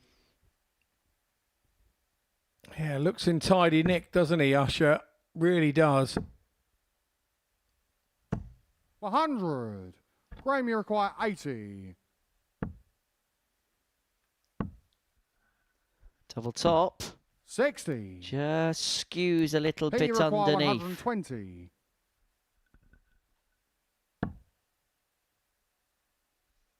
Stay there. Couldn't find the treble. And so Usher will come 88. back looking at Graham, you double require 10 20. to seize the early initiative. 10. Pete, you These require are the types 32. of chances this week you sense Pete Hughes has to gobble up. Game shot on the Gobble first up leg. he does. Pete Hughes. Yeah, well said, Henry. I think you're absolutely right. Second leg, Pete, 2 for row first. Game on.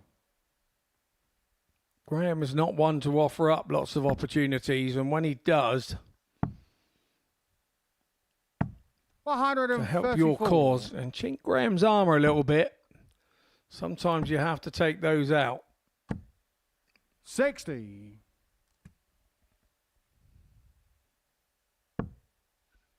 Yeah, Graham, one of a number of Super Series pupils, past and present, playing on the Modus exhibition circuit at the weekend. Simon Whitlock alongside his son Mason, very busy there. We're playing in Portsmouth at the Guildhall last night.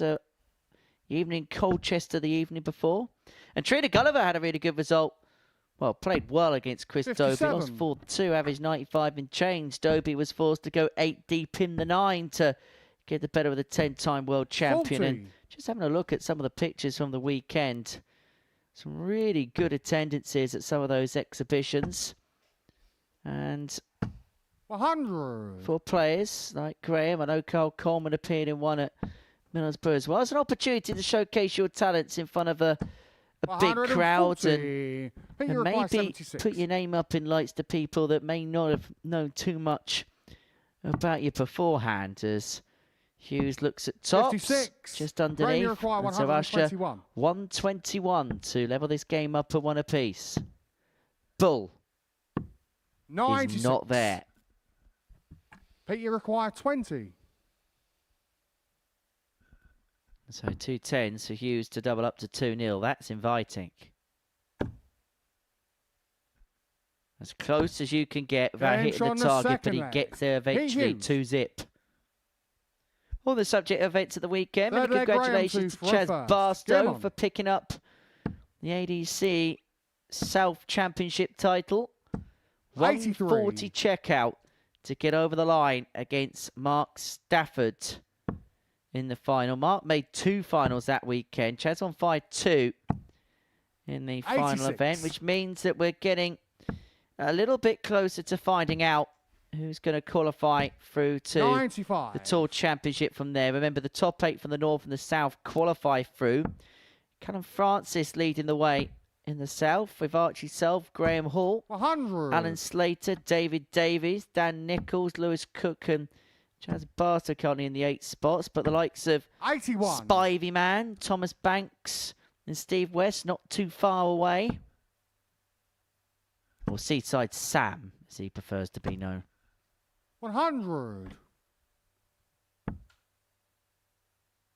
Any which way, world-class player. 45. Who could have so embraced the nickname a bit more. I'm not going to drop it. I think he'd drop you if you don't drop it. 177. I don't think so. I think he's the calmest bloke you could ever meet. Placid. Yeah, but I think once you upset 100. him, I reckon he's Pete, one you of require those 38. turns into a mad dog. I'm just trying to get you frightened, really.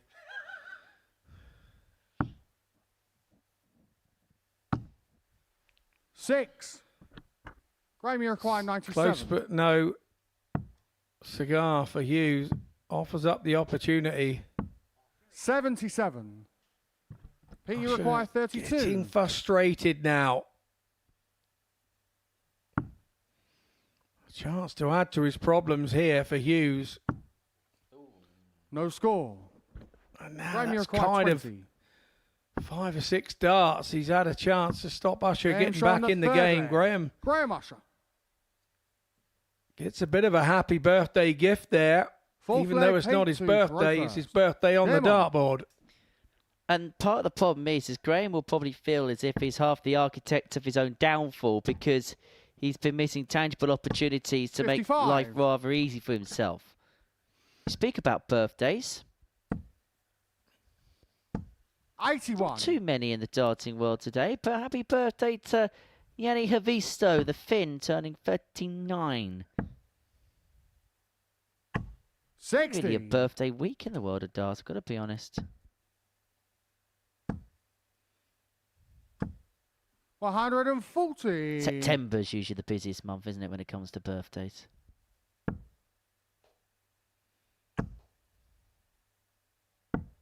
$58.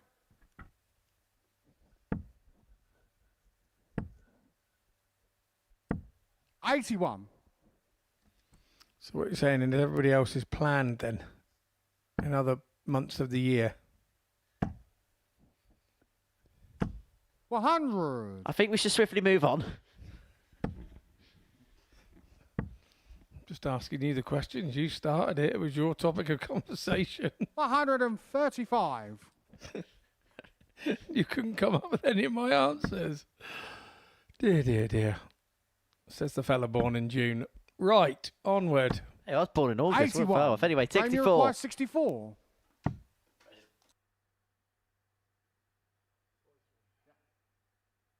Conceived. Tops. Game shot on the fourth. 2-2. Break Graham back. Usher. Oh, some game. It was only moments ago that Fifth leg. Pete Graham Hughes was to looking at a throw 3-0 first. lead. Game on. And now all of a sudden he's been clawed back to 2-2. And the reality of the Modus Super 140. Series hits home. Yeah, this is a tough place to operate at the highest level. 96.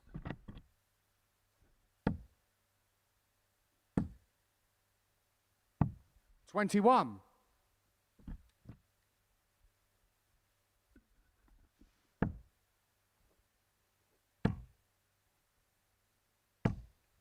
$140.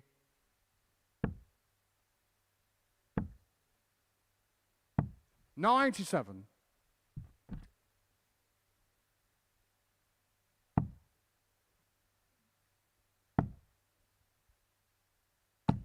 $95. Good find there with the last, leaving himself on the big fish. 96. Peter require 170. If not, I should looking at 147.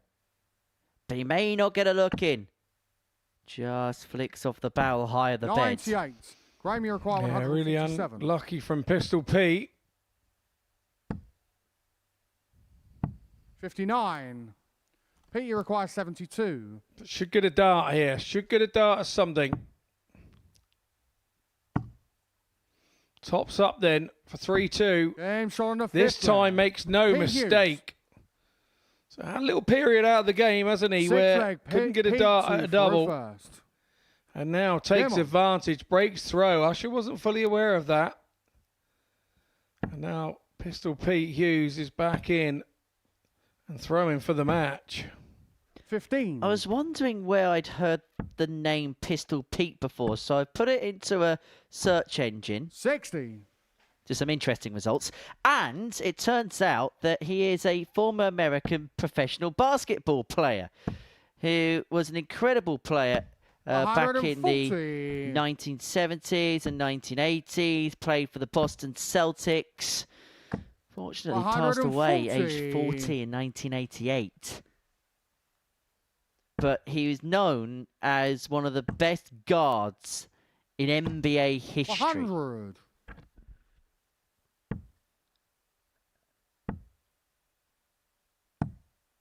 The original Pistol Pete originates from Frank Eaton, who is a legendary American frontier scout, cowboy, and U.S. deputy marshal in Oklahoma. 100. After Vigilante's murdered his father, I don't know where we're going here, Eaton dedicated his life to marksmanship, earning Pete, his you require nickname 146. at age 15. He became the mascot of the University State of Oklahoma in 1958. I don't know how we got there. I really don't. 90. Well, our Premier pistol, require Pete, that's currently 112. on screen, just missed a second treble 20 to leave 26. Usher here battling for his life in this 40. one. Pete, you require Sarcastic 56. thumbs up from him. We're not happy with that visit at all. But Pete Hughes now 56. Tops of the match, 2 in hand. Now 10s. 36. And it goes a begging Premier require again. 72. Let's Usher back in. Ironically, Usher on the 72 that Pistol was on to go 3-2. Bullseye it is for Usher. Game shot Usher on the saves sixth leg. himself, Graham gets Usher. himself out of the mire, hits at 8 going for the 16. 7 from final. Takes the Graham time to throw settle first. down. Game on. 14 for Ball then to save himself. He got 43. himself into the mire. He had his ability to get himself out of the mire. Then trips over on the hockey going back. It was not a moonwalk. He stood on the edge of the hockey. It's all going on here for 93. Graham Usher. Forget moonwalk, he was nearly moonlit. 76. It was nearly knee bent back through the knee there. It was nearly cruciate. Ligament. 180. 180 for Hughes. 96. No damage done. And so Hughes here, 6-2-2-8 to get over the line 39. 4-3.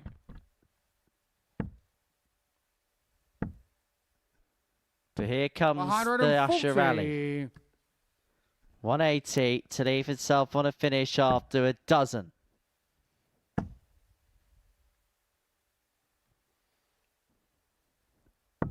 $135. Graham, you require So this to win. 146. But the opportunity goes a begging, and so Pete will be back. 45. Looking at Pete, you 54 require 54. to win it in a last leg decider. To get his second win on the board.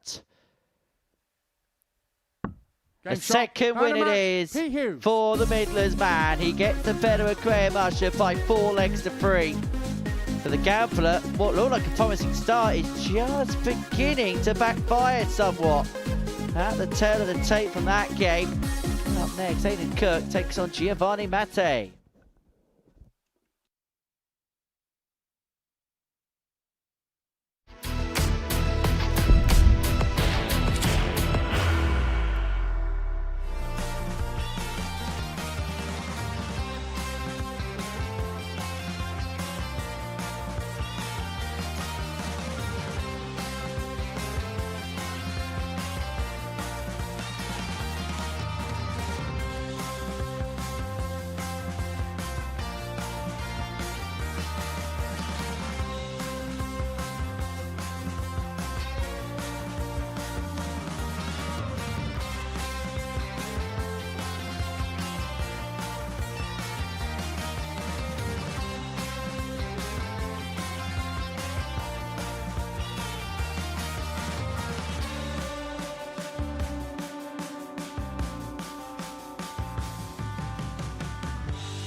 provided an opportunity to Lauby.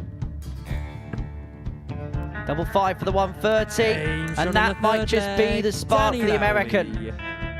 Treble 17's the target for Bullseye. And the Bullseye is found by Danny Lawby. Takes out the 1-2-1.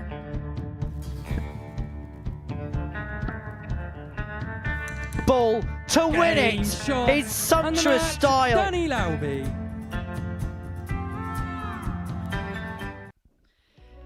He's quick, he's fiery, and he's looking to fire again. I don't know what I'm looking at in that picture, but he's going to be in action in week 5. It's like it's underway.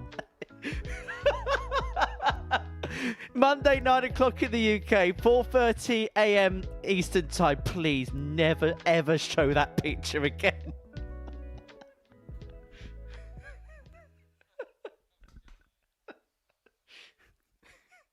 That really threw me, I apologise. Game 9, Aidan Kirk and Giovanni Matthee find themselves in action. Now, Aidan's looking for his second win, same as Giovanni, but there was a really good upturn in form from Aidan in his second match. He's involved in an absolute drama against Bradley van der Velden. It was a 4-3 win, averaged just underneath the 95 mark for Aidan in that game. If he can carry on in that vein of form, you would say he'll have a little bit too much for Giovanni, but he did show us in his previous game some finishing prowess, Scott Mitchell. Yeah, he really did. He showed us that as a combination finish, if he leaves himself a double with that last dart, he can finish. He shot 120. 116, First and then leg, did an 80 as Aidan well, to didn't he, first. with the last dart finish. So we can see why he's here. Dangerous opponent, and they won't be. 60. They won't have missed that in the back room. Everybody would have been watching that and picked up on what he does.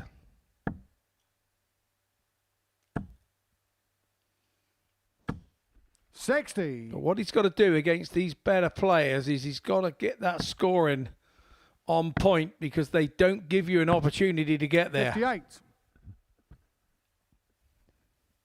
And I just wonder whether he's going to be one of those players. And I know we say it a lot, but we say it a lot because there's a relevance behind this point.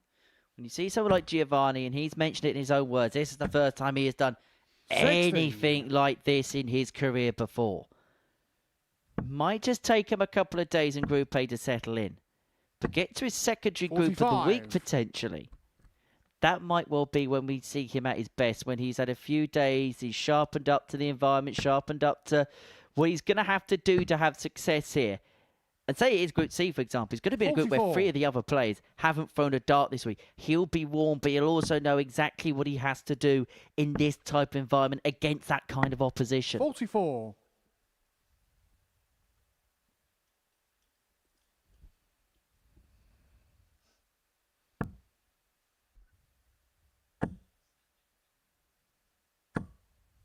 $60.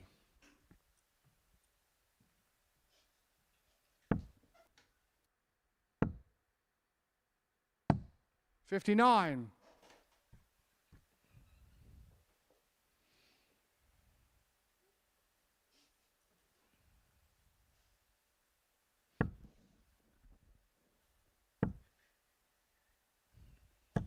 $140.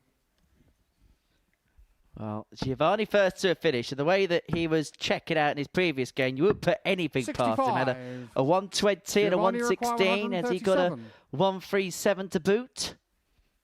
See no reason why not. Well, the main reason now is he didn't hit the treble 20 with the first start. But 97. Aidan, you require 170. However, this is a good assault of the Aidan Kirk throw. He's been forced to take out the big fish to hang on. Throw it quick! 145. Because that is dangling in the bed. Giovanni require 40. was indeed. It was wedged between the first start and the blade wire, and really was just hanging there. It was in there with no force. It was just centrifugal balance. The first leg. Giovanni Matthee. But Matthee Second leg, breaks the Giovanni throw, to takes the first leg. Come on. Really good stuff from him. And that's got confidence coming in, Henry, from that win in his previous match, isn't it? He's bringing that with him now. Confidence breeds confidence. 70. And this is a big scalp for anybody that beats Aiden Kirk this week. The sixth best player on the Challenge Tour in 2026. Could have decided, you know what, I'm going to stay located in and around the Midlands, go to Leicester for a couple of Pro Tours this week if he so wanted to. He had the invitation, declined it to be here. 80. In terms of what he's done on the Players' Championship circuit this year, he's played in 4 separate events. Hasn't got a win, although, in fairness, when you look at what he's come up against, you can feel a little bit hard done by. He lost 6-5 to Kevin Dutz in his first game on the Pro Tour. 100. At PC9, average 97, Dutz 96.5. Kevin Dutz had got to, of course, the final of the Euro Tour. He's flying at the minute. He's absolutely flying. I genuinely think he could be the next major champion in waiting. Lots of Justin Hood, who had 102 average against him. Averaged a ton, and it still wasn't good enough to beat Bo Greaves. 60. And then lost 6-3 to Chris Dobie in Players' Championship 12. We may be sort of looking at those names and thinking maybe that's why he hasn't dropped out of this week. Because he hasn't had a lot of luck there, has he, with the draw?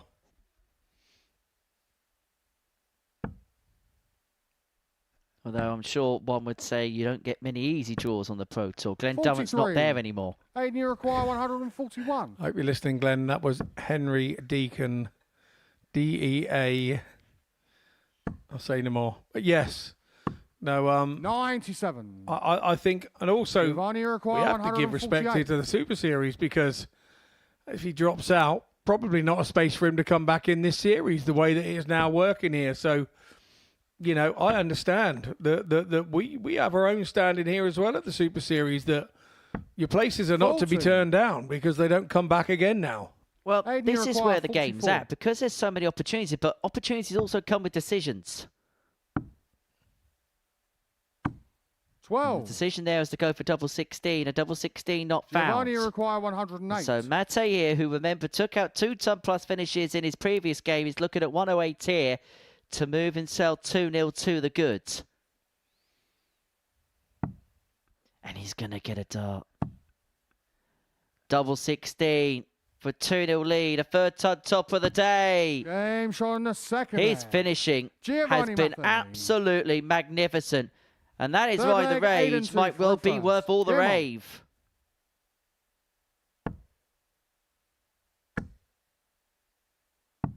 $59. Really nice. Really nice again from him. The 108.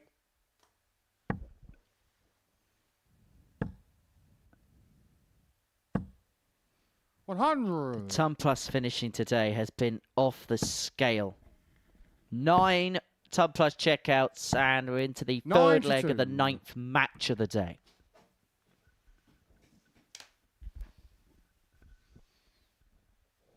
Yeah, been really impressive so far. I like the way that Giovanni now looks a lot more comfortable on the hockey. He looked a bit shifty in the 85. first one for me. A little bit rabbit in the headlights, and that's kind of understandable. He won't have ever played in 180. or against the clientele of this sort before. So you can totally understand it. Second time in this match, Aiden Kirk has left himself on 170, but there's not a necessity to take 60. it out. Aiden, you require I would 170. argue if he hits 2 treble 20s here, he may just set things up. We'll never know the answer to that age-old question. 96. But what we do know is he's going to come back for 74 here to reduce the gap back down to 1. Still has to find a break because he was broken in the opener. 60. But he's going to get Aiden, you require time to get at 74. least some kind of foothold in this game.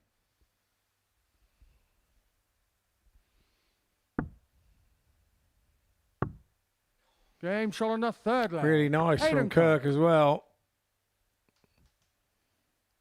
4th leg, Giovanni to throw first. Yeah, it's a really Game good on. recovery because How many times have we seen a player miss a big number at the beginning of a combination and things just suddenly all go awry as a result?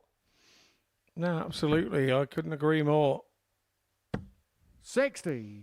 We've seen a couple of players do that so far this morning, and it's a sign of confidence for me. It really is a sign of confidence. 140.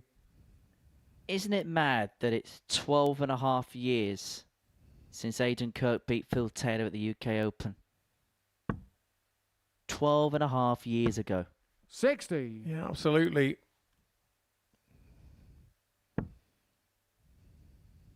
The infamous 130 incident where Phil Taylor bust the finish 57. twice in consecutive visits by hitting the double 12. We'll go on to beat Peter Wright later on in that tournament. And whilst 81.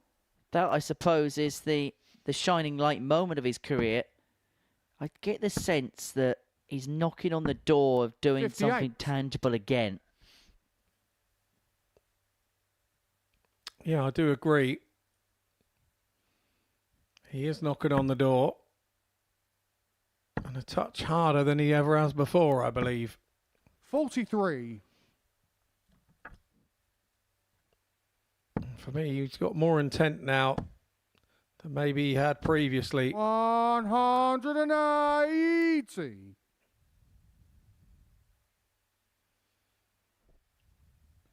.66 left after 12 to get that break back, which he needs. And he's going to get time to do exactly 33. that, because Giovanni is Aidan requires 66. just dropping off the pace a tad. And that's a showing off 14 fourth dart leg. break back. Aidan Kirk. 2-2. So as quick as a flash, Fifth leg, Aidan to throw first. Matthee Game on. was in front, but now Aidan Kirk has turned the screw. Gone into that 100. 5-throw visit finish type area. And that's causing all sorts of problems. 29 darts for 2 legs. 40. And that's the quality at this level. 100.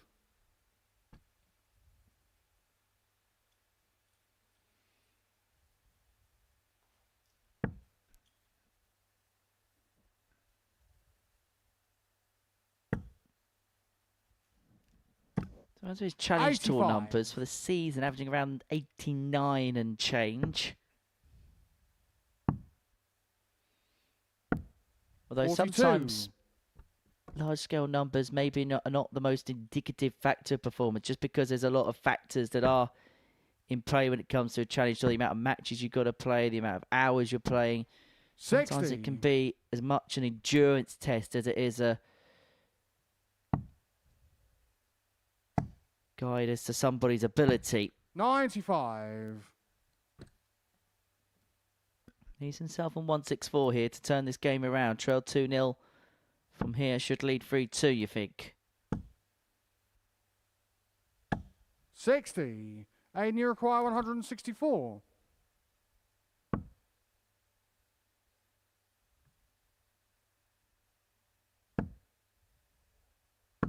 $60.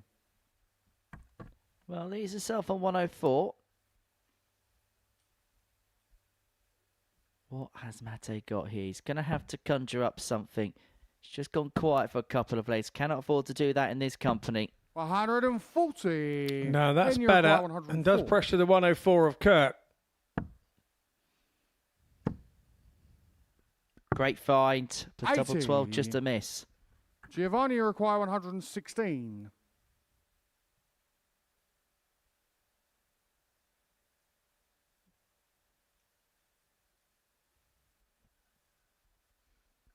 He's done it once. He can still do it again. Treble 17 for the bull. Can't be done now. And so Kirk 92. 24 for 3-2. Aidan, you require 24.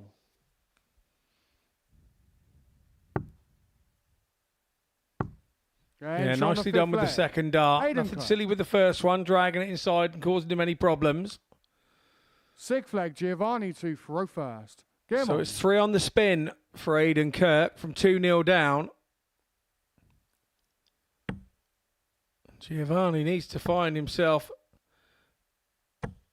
a 15 dart leg here, a minimum requirement. Otherwise, Aidan Kirk. 59. Could be over the finish line.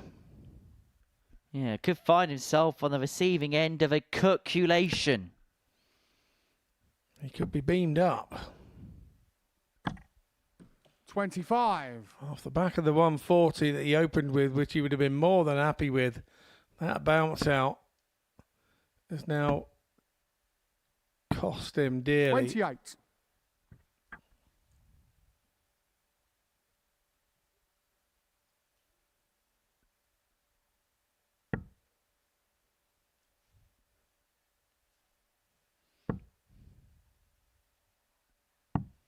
$44.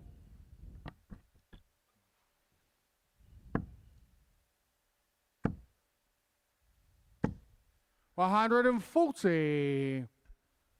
That 140 just asked the question of Giovanni. If he finds himself troubleless here, he could find himself in a spot of bother. Good find with the first. 100. Doesn't back it up with a second that leads him on a finish, but might be happy enough for the way things going. Or will he? Or will he? 125. Went with it a little bit that last start, didn't he, Aidan? Got a little bit excited. Bit of body movement. Moved forward slightly, and that pushed the dart across to the left-hand side into the 5. 125. And you require That's a 149. super last start as well from Giovanni. Really was good.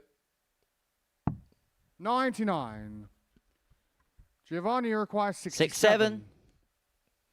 Should get a dart at something.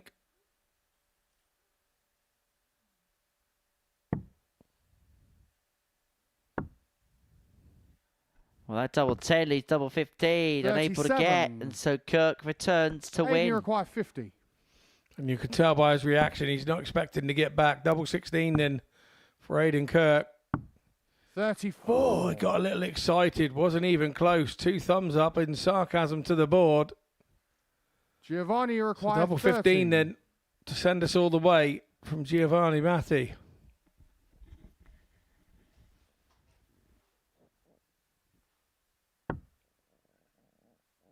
Double 10. Well, now he really is chasing around the board. 22. And he cannot find anything he's looking for. Aidan, you And so require this 16. is to bring the game to a close. Double 8 for Aidan Kirk. Double 4. 2 twos. 12. Another one Giovanni, really you require 8. close, were they? Giovanni here.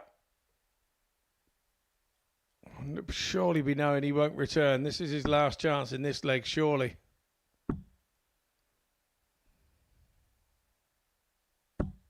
No score. Frustration creeping Aidan, you in. require 4. And you can understand as to why. Game shot. But this and the game has match. come to a Aidan Kirk. close. Aidan Kirk pins double 2. It wasn't the most convincing of performances from the captain, but points are points.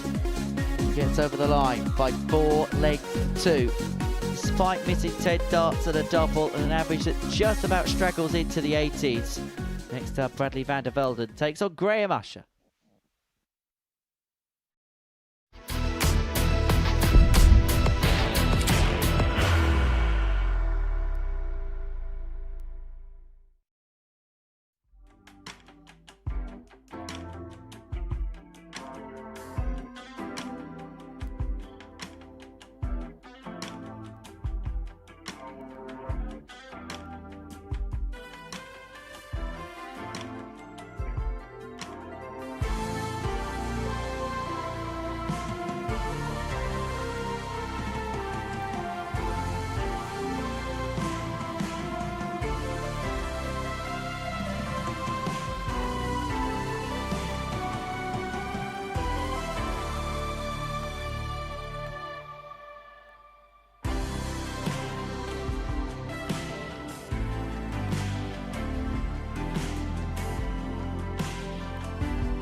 This would be some recovery, some act of escapology. Game That shot is on the out fifth of leg. the top draw. Steve West.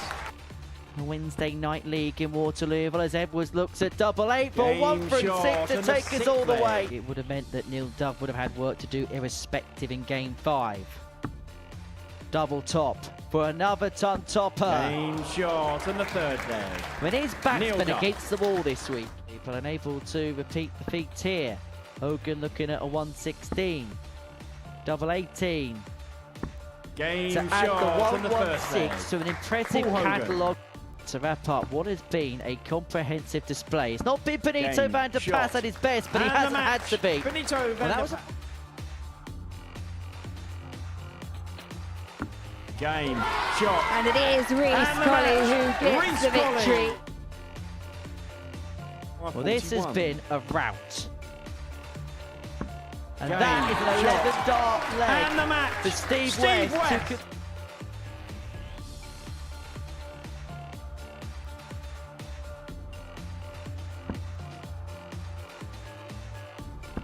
Game shot. And it is And the Neil match. Duff who Neil gets Duff. across.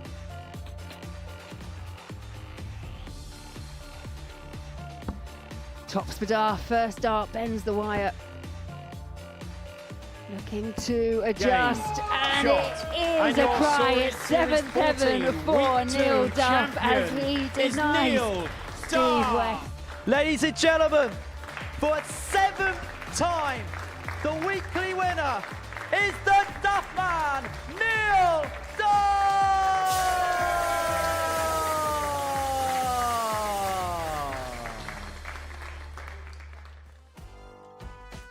Yes, it's a Champions Week at the moment of senior variety. Neil Duff joining Michael Huntley in the Winners' Enclosure. Champions Week gets underway at the end of July the 20th, the first day of which. In terms of today, though, what a session we've enjoyed at the Live Lounge. Before the break, Aidan Kirk got the better of Giovanni Matthee by 4 legs to 2. We saw Pete Hughes get the better of Graham Usher 4-3. And Henry Coates beat Bradley van der Velden 4-1. Coates, the only player with an unbeaten record so far in this group, having won each of his 3 matches to press. Kirk and Hughes both with 4 points respectively. Usher and Matthee with just the 1 win apiece, whilst Bradley is still searching for that sole win. Is that going to come here against the Gambler? Game 10 of 15. We're going to be broadcasting to you on Pluto TV this afternoon. Available on your smart TV, your smart device. And don't forget, you can take Pluto TV with you by downloading the app. It's available on the Apple App Store, Google Play, wherever you get your apps from. You can take the darts on location 24 hours a day, 7 days a week. If you need to be out and about, or, I don't know, you're commuting on the train and the signal's strong enough, you can watch the darts. Not just the live darts, but the additional shoulder content on the side as well by downloading the First Pluto leg, Bradley TV to row app. first. Game on. Well, there should be some signals on a train, Henry, surely. Mobile phone signals. Mind you, talking about trains these days, I'm 81. not convinced there's signals on the actual train itself. Oh, well. I'm not a city slicker, so I don't use the train very often. I must say, it's one of the nice things about this job is not having to commute via train every day. 180. Because that can be a bit of a pain, and I'm sure those who have 43. commuter jobs can 100% understand where I'm coming from. 90. Yeah, not for me, the old railway. Don't get me wrong, I enjoy my little visits on them every now and 100. again, but Bradley no, require not for me. 150. Yeah, you had some great old journeys up to TalkSport Towers 39. last year, didn't you? Yeah, I did, yeah. Yeah, it was good. Really enjoyed it. Nice to do it for a change. 60. Go Bradley to the big require smoke. 111. I can understand where the carbon footprint problem is by going to London. That's all I will say. I don't think it's anything 55. to do with the Gravy required methane coming out the back of 164. my cows, but that's another story. The elections were last week. We're not being 64. political this week. Bradley require 56. Now let's keep Purda going here at the live lounge as Van der Velden looks at Game tops shot on the first leg. to take Bradley Van der the Velden. first leg.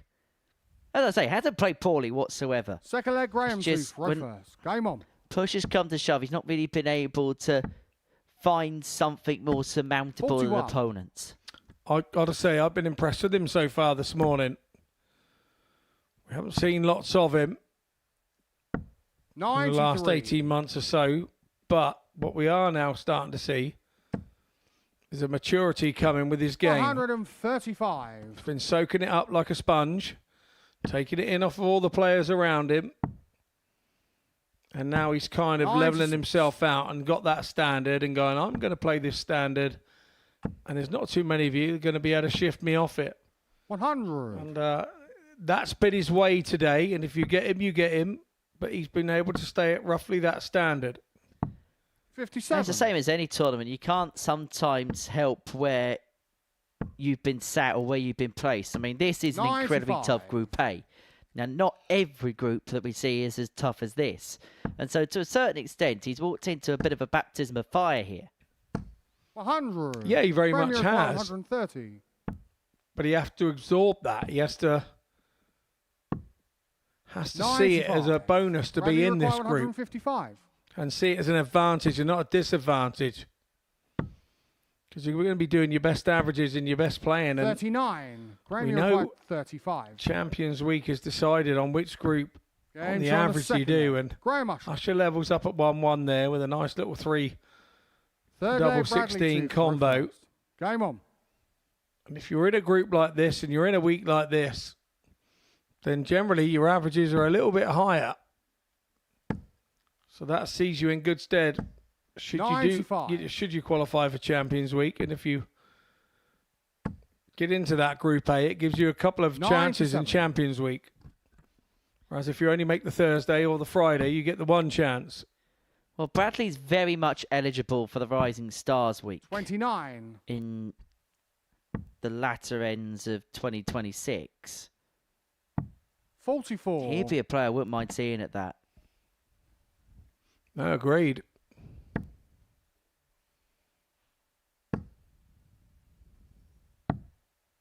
$39. So, Graham, it's more the other side of the equation and the 60. senior showdown, which would be the specials week for him. 58.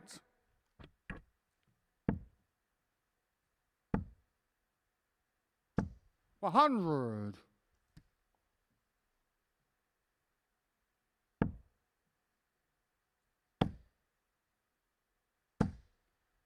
$100.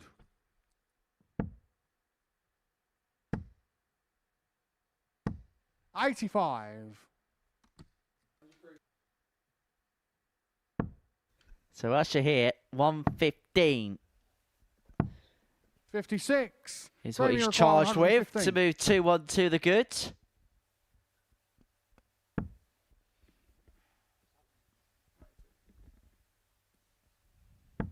$43. Bradley require 124. Sometimes you go for those types of shot that Usher's just gone for and go, whatever you do, don't hit this, don't hit this, don't hit this. And you end up hitting it. 99. Graham requires 72. A really good attempt from Van der Velden there, but 72 now, 24 left for Usher. 48. Bradley Again, required because 25. of his anger at the visit before, it carried over into that visit for me. 17. Graham required 24. These are two players that are really beginning to get Game shot on the annoyed third with leg. things. Graham But it's Usher. Usher who's able to find the double 12 to move 2-1 up. Fourth leg, Graham Just to beginning to get at it a little Game bit, on. isn't he? Just beginning to get under his collar somewhat. 60.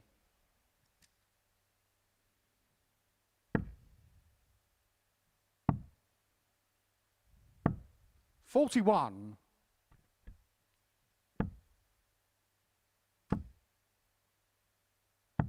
$59. I do think sometimes with Graham, there can be an element of all or nothing about him. When things go great, he is some 81. player. But I think there has been times in the past where he can be found guilty of a little bit of despondency if things 121. don't quite go his way. Yeah, and it's very difficult to shy away from. It really is. 81. Once it becomes a habit. But the one thing he does do, he doesn't remember it for long. He doesn't 140. linger on it too much. Well, he's beginning to pick up here, but the problem is his opponent's doing something similar. Graham require He's himself 121. on 158, Usher 121. How many times he would have taken this out, but he's not going to get a poke at the bull because he is strayed low into the single 8. 81. Bradley require 158. Another unable to get, and so Usher returns to double 98. top to Graham open up a 40. 3-1 lead in this game, to put himself one away. Double 10, and Van der 20. Velden is going to get a couple of darts at tops Bradley requires 60. to level this game up.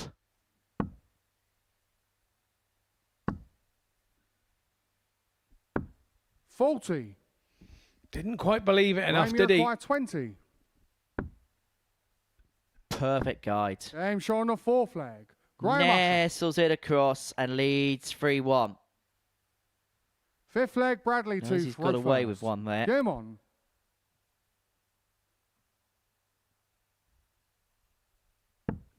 As he gives the surroundings a surveying.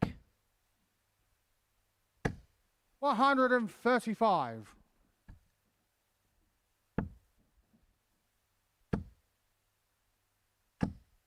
$60.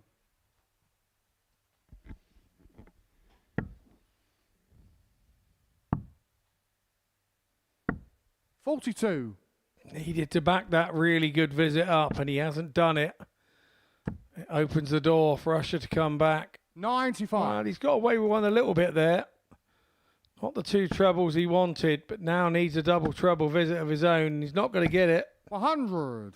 Good last from Van der Velden. 45.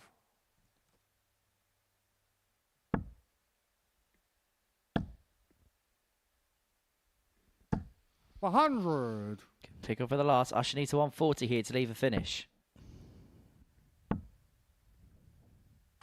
60. Bradley require 124.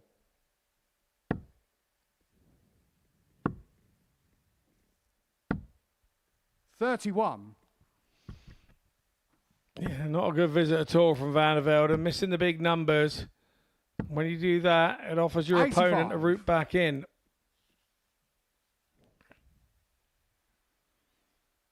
Bradley, you require 93. So this to reduce the gap to 3-2. 2 at double 18. Double 9. 75. Doesn't go. It's an outside chance, but a require chance 156. nonetheless to win this game. The 156 is off. 140. Bradley require It's 18. a very good chance now with 16 left.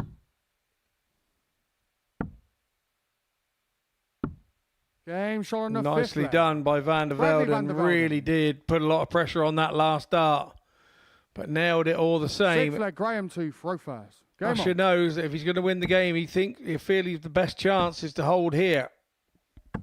43. So that opening visit of 43 has automatically opened up the door for Van der Velden. 96. Who picks off a treble. 140. Usher returns with 2 of his own.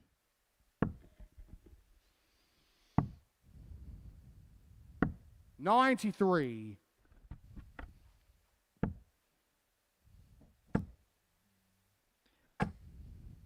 That leads him on to finish after 9.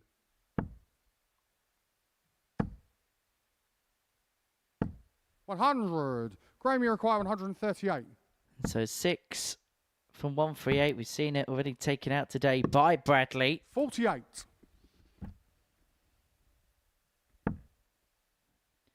Going to be got again, but he will return for 90. 60. Graham, you require Should at least 90. be a dart at the bullseye. Well, it starts on the bullseye for double top. 50. 2 match dart missed. Bradley, you require 152. This would be a mighty, mighty save. Not going to be this time now. Rice smile from 122. the young man. Graham, you require 40. It's all about Usher now. Game shot. And it is And all a about match. Graham Usher. He takes that out for a 4-2 win. A mini comeback was on there from Van der Velden, but didn't come to anything. Usher back in the winning circle. He won't worry about the averages. He'll be more worried about being back in that circle. We take a short break, and when we return, Matthee takes on Henry Coates, our table topper.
Welcome back to the Modus Super Series, where before the break, Graham Usher got the better of Bradley Van der Velden by 4 legs to 2. Game 11 is Matthee and Henry Coates going head-to-head. For Henry, 3 wins out of 3. 3 really good performances as well. He's played some superb stuff on this Monday morning, and he's looking for win number 4. against the South African, who has got a solitary First success. leg, That Giovanni came to throw first. in- Game on. a 4-1 success against Pete Hughes, where his finishing really was a highlight. 4 from 5, including 2 ton-plus checkouts. And that, some superb scoring. And that is actually his first 180 on this stage. Yet to hit a max up until that point. 58.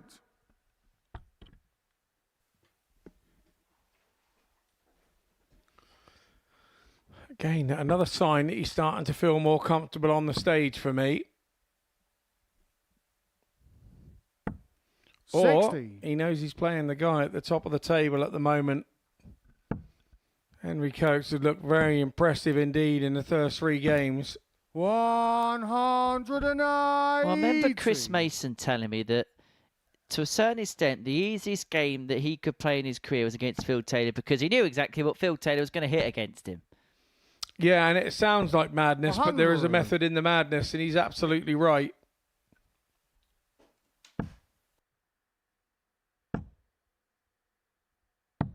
$99. Giovanni require 161. First opportunity goes the way of the South African. 161 left after 9. Not going to get. And the way Henry Coates been played today, you would not back against him taking out the 95. 164. Henry, you require 164. Really good last start from Matthee there. You wouldn't back against. Okay, you're back against him. 92. Giovanni requires I need 66. to stop being preemptive. Yeah, you do. Whatever that means. 54 to leave himself double 6.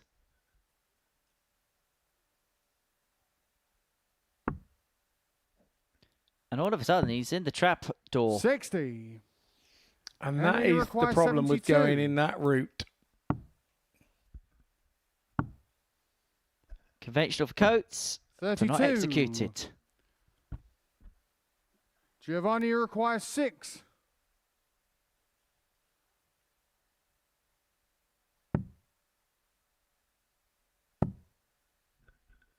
Awkward. Left side, the most realistic side to try and aim at. Game shot. Or you can go on the right side and hit. Giovanni Matthee. How has he found that? Second leg, Henry to throw first. Game on. Plainly obvious, he was doing everything that you said he couldn't do. He said, I'll show you, Henners. Which one, Coates or Deacon? 134. Both.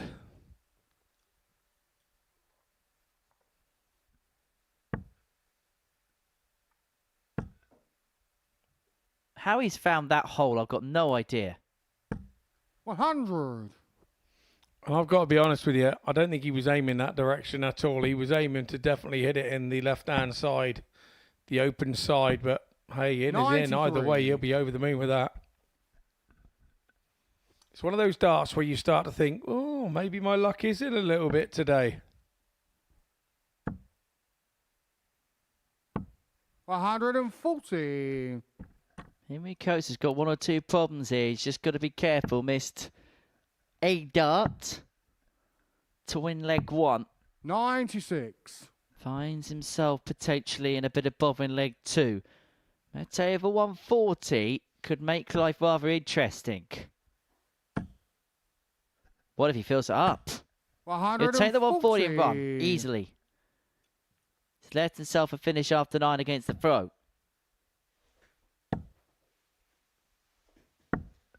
28. This Giovanni is a very require important 121. juncture. If he goes 2-0 up here, the South Africans have the darts to go 3-0 to the good. And Henry Coates will have his back firmly against the wall. It's the ball for 1-2-1. 87. Henry, you require 150.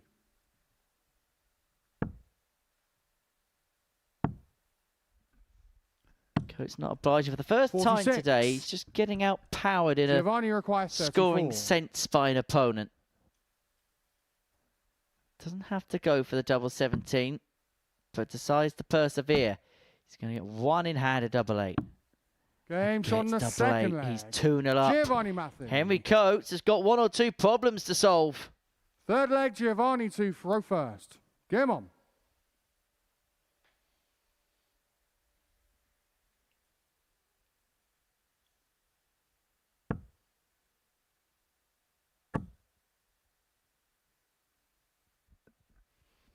He's had a 3-game wait, hasn't he, out the back? Feeling he's getting a little bit cold.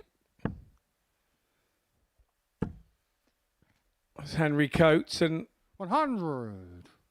Matthee has taken off and started really well here. And the truth is also, yes, he's won all of his matches, but they haven't all been convincing. Had to get over the line in tight ones, 4-3 against Aidan Kirk, 4-3 against Graham Usher. He certainly earned his battle scars today. Yeah, the plus for Coates, he will probably know that Matthee went 2-0 up in his previous match and lost it 4-2 as Aidan Kirk sort of reeled 4 off on the trot. So he'll know that if he can get something here and get back into the match, then he can be making Giovanni feel like the same could happen again. 100.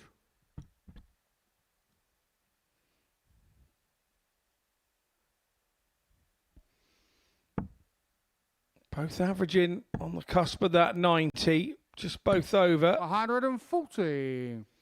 Big visit for Matthee. 56. Giovanni, you require 101. For 3-0.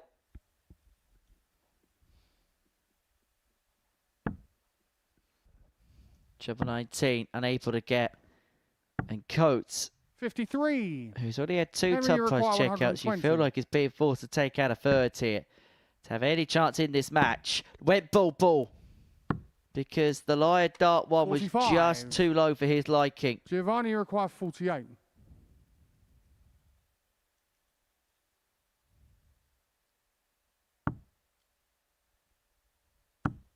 Game shot on the third His leg. finishing has Giovanni been deadly Matthee. at times today, Giovanni Matthee. Fourth leg, Henry to throw Certainly first. has. And Game on. you can see the concentration on his face. He is not wanting to make the same mistake as he did in the last one where he was 2-0 up and lost the match. I'm going to tea leaf one of your phrases, Scott. He's looking to upset the apple cart here, Giovanni, with a 30. win. And it would bring everybody that's already played back into play big time. 97. Where Henry had already done the damage to them. And actually, take away Henry Coates at the top of the table, 3 wins out of 3. If he was to lose this game, this table gets congealed. 60. In fact, Pete Hughes would have the opportunity potentially to overtake Coates going into the final round of fixtures. That is number 400 of the series.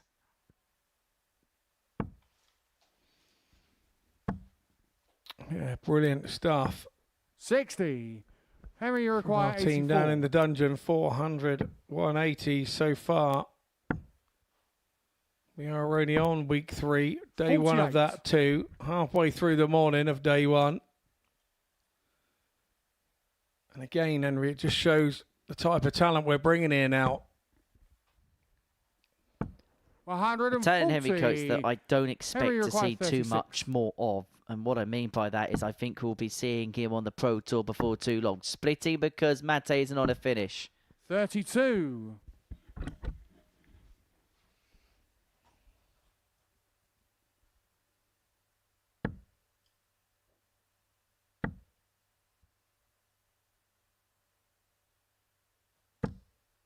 $41.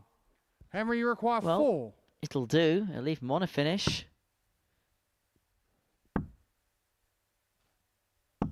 No And it's score. one he's going to have a look at to win this match. Giovanni, you require 170. Imagine if he could hit this. Be his 4 for the day. Imagine if he could hit it. Oh, gave that every chance. 98. Henry, you require 4. To keep the game going. No score. And this is now a tangible Giovanni match-winning requires opportunity 72. for Giovanni Matthee. A slap on the chalk from Coates. But Matthee looking to get a chalk on the ball. 48 remaining. Pick your side.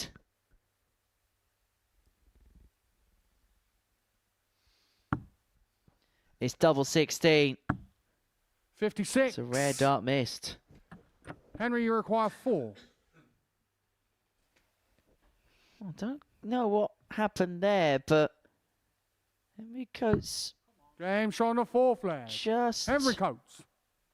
a little bit irked by something. Don't know what. 5th flag, But Giovanni he's to throw found the first. double 2 Come on. eventually to keep the game going at 3-1. Giovanni has the darts here to win it. He's definitely not a happy bunny about something, isn't he?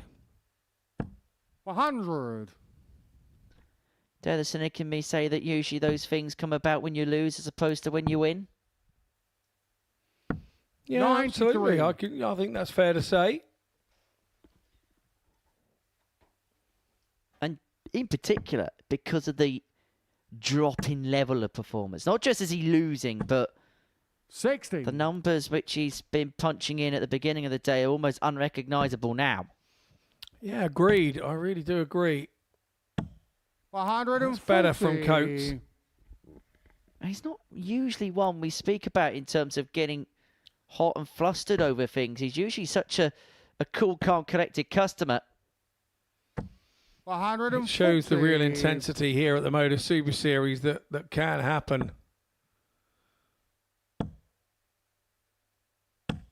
140. I tell you what, he was playing a dangerous game there, but it doesn't matter if you hit.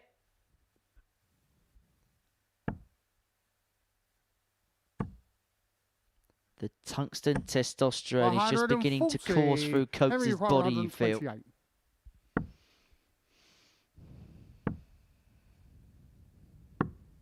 $63. Giovanni requires 61. For a 4-1 win and the biggest scalp that he would have collected this week. Double 18, 2 darts. Composes himself. Draws out breath. 25. But cannot pick up points. Henry requires 65. Yeah, that will be frustrating.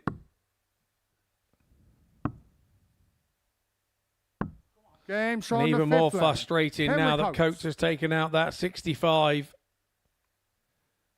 6th flag, Henry to throw first. It Game on. does always hurt when you watch a player do that when you miss match starts. But it's inevitable that it's coming because you've given them the opportunity and 100. by missing yourself. Just make a note of this, Scott, if you have to play him at some point. Don't make him angry. I try not to 60. make anybody angry. I try to concentrate on me. You don't do it very well in this commentary box. You're easy to make angry. 60.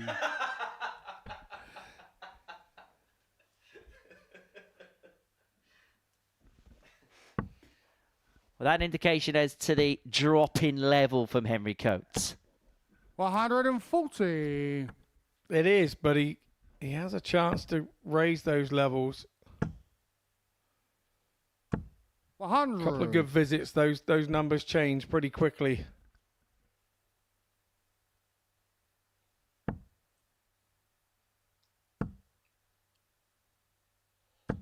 $100. Good like this. Not on a finish after 9, but he's lingering. 60.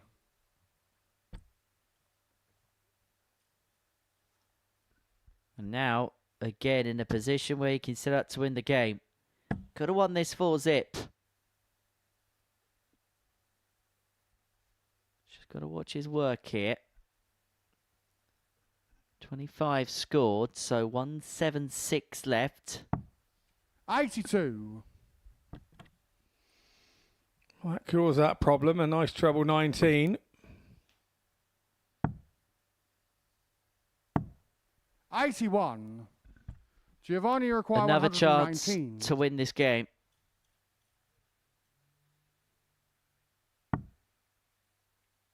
98 left, treble 20, double 19. Unable to find, and so Coates looks for 45. a ton, Henry which require would take us all the 100. way to a last leg decider, having trail 3-0. Double top it is. Tens. 80. Clips the wire. Giovanni requires 74. We're right on the wire now, and Matthee here should get a dart at something. He's going to get 2 to win it. 1 left in hand. That's 4 66. match darts now gone begging. He Henry looks to the requires skies. 20. He knows what's coming, and that's And what's on the coming. 6th flag. It's the Henry Henry Coates freight train coming through. So from 3-0 down, he's got back to 3-3. Giovanni to throw first. Game on. Giovanni really has to forget all that's gone on and concentrate on what's to come in the next 5 throws and make sure they're good. 43. How many times do we sit in this commentary box and say the hardest double to hit is the one to win the match? And Giovanni 137. Matthee is showing us a shining example of that.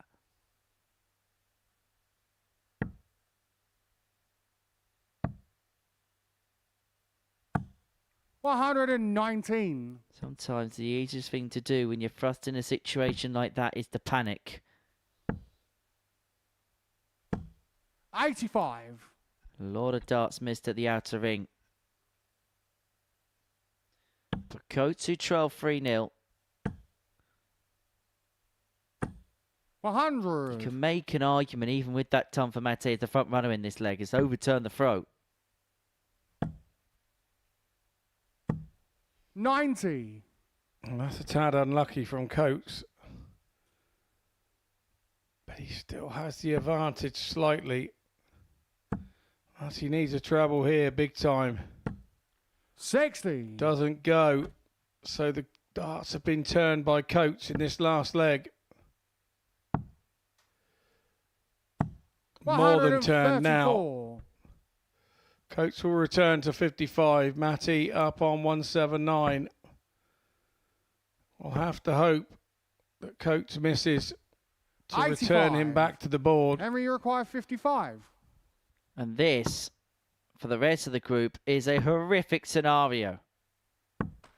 35. However, now Henry Coates has missed a couple of darts. Giovanni, you require 94. This might well be the last opportunity the South African has to win this game. It might be double-double. It is double-double. But he couldn't find the 38. first. Henry, you require 20. 3-0 down. Game shot. Henry And a Coates match. completes Henry Coates. the comeback job. And that, win number 4, but the hardest gained of the lot. For Giovanni Matthee, he'll be thinking what could have been. For Henry Coates, you can see the relief etched on his face. Coming up next, Pete Hughes takes on Aidan Kirk.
Game number 12 is a meeting between Pete Hughes and Aidan Kirk. Before the break, we saw Henry Coates get the better of Giovanni Matthee in a last leg decider 4-3. For these two, well, they are looking to pile the pressure on Coates in the standing. It would have been buoyed if Matthee could have crossed the finishing line. Winner here moves on to 6 points, couple off of Coates at the top of the table. Now, Pete Hughes has a chance to top the table overnight. If he wins his last 2 games, he's got every chance of doing it because he plays Aidan Kirk here, be on to 6, and plays Henry Coates in the final game of the session. And so, if he was to win both of them, the next difference went to plan, then he could get the jump of the young man from Matlock. 81.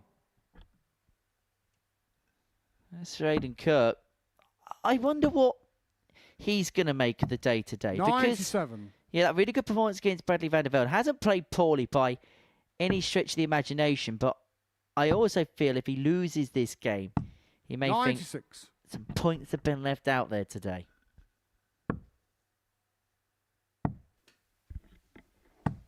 $134. Yeah, I think you're right, actually. He could well have done, but I think most sensible players will come in, want to make sure they win more than they lose on that first day, because you're still in the mix if you do that. If you start sort of only winning 2 or 1, then the rest of the week is a long week from there on day 1. 168. What a setup. And you require 145. 145 for Kirk, has to go. And it's not going to. It's looking for the treble 19 to leave 89. double 14. And so Hughes here, leaving double 8 after a dozen. Game shot on the And first getting leg. 14 dart opener. Second leg, Aidan to throw first. Game on.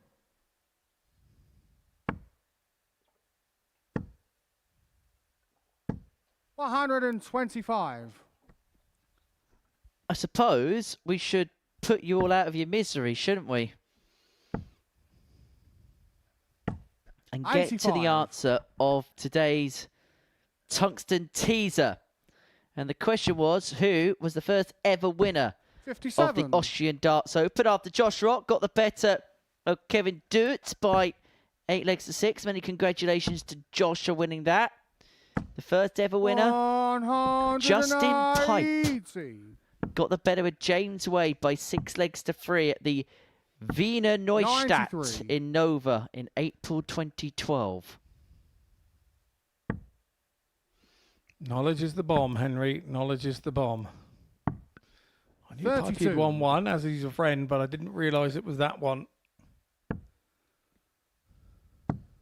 Yeah, the Austrian Darts Open, one of the oldest and 60. most prestigious European Tour events.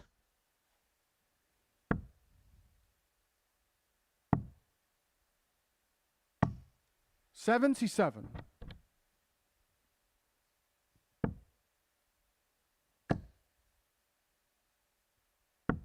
$98.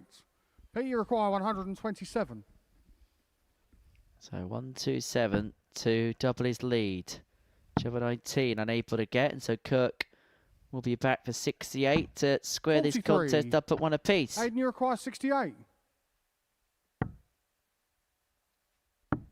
Game shot on the second leg. Aidan Kirk. Well, a clean kill. Some of the combination finishing today has been absolutely Third on leg, point. Pete to throw first. Aidan Kirk Game on. squares us up at 1 apiece.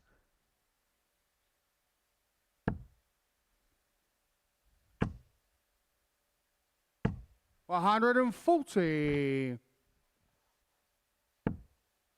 Now, I said earlier I was speaking to 140. Jamie Atkins, former weekly finalist here. Now, Pete's been around the block for a few years, let's just say, because 125. him and Jamie won the Super League Champions Cup in their local area almost 2 91. decades ago.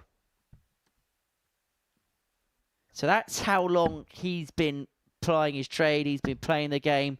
And finally, 54.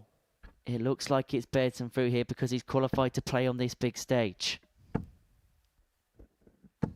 180.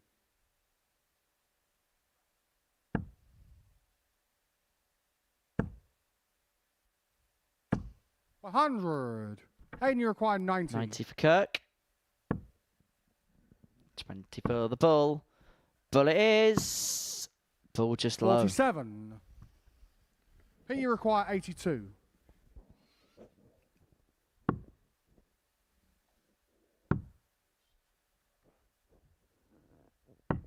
$42. Yeah, he'll be Hayden, disappointed with require that second 43. dart, won't he? Could cost him heavily. Double 16 for Kirk, James on and it the does third cost leg. him heavily. Hayden Kirk. Fourth leg. And so Hayden Kirk 2 onto the good, and as you can see, average just ticking over the ton mark. 96.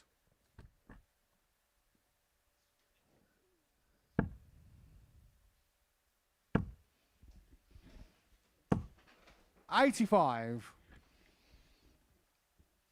The thing is, Hughes had really started this match well. 100. Wondering how much that's going to take the wind out of his sails.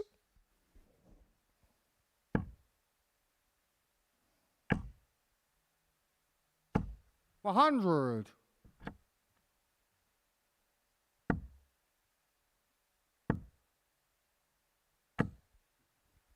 $31.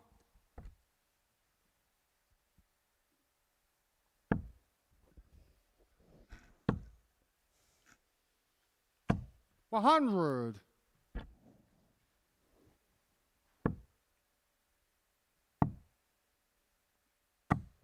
$58.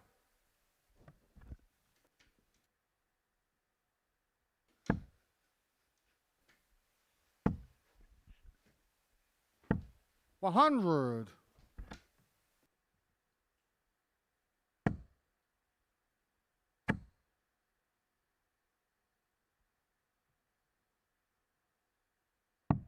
$49. P, you require 116. 116 for Hughes to square up at 2-2. He's going to get a dart. And that dart is going to be a double 12. James on the fourth. Well, that's one way of taking out Hughes. 116. And that Fifth leg, means Pete every to single Rofer. player has hit a three-figure on. checkout today.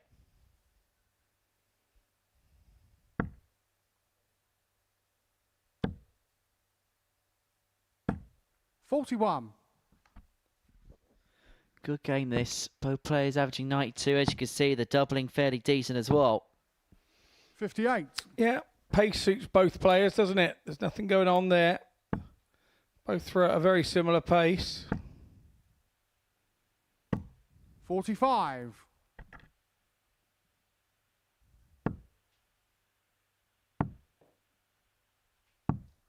$31.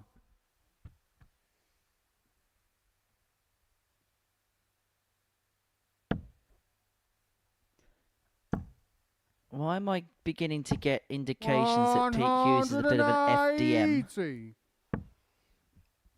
Well, because he hits a 180 when the first dart goes in. 140.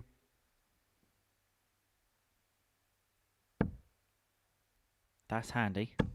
That's very usable. 100. Turn these on 135. We'll probably chase down the 25 when he comes back. 105. Pete, you Even require Kirk finishes off with a 135. 25 to make sure he's on 167. Triple 20 for blocked off bull. 99. Aiden, you require 167. Well, Kirk ain't going to find Saint out the blue, and so Hughes 44. will return, you looking require at 36 to put himself one away. Game shot on the fifth leg. I thought the game was Hughes. creeping away from him a little bit. Nice little 16 dart Sixth holder leg, throw Aiden's has put him right first. back in the Game on. mix. Have a look at that. 100. 14, 17, 14, 15, 16.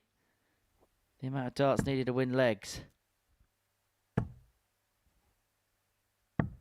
97.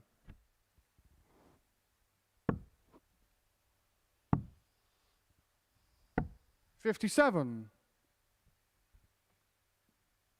Absolutely nothing in it in the power pack. The one less one treble turn is made up by one more three-figure turn for 85. Pete Hughes.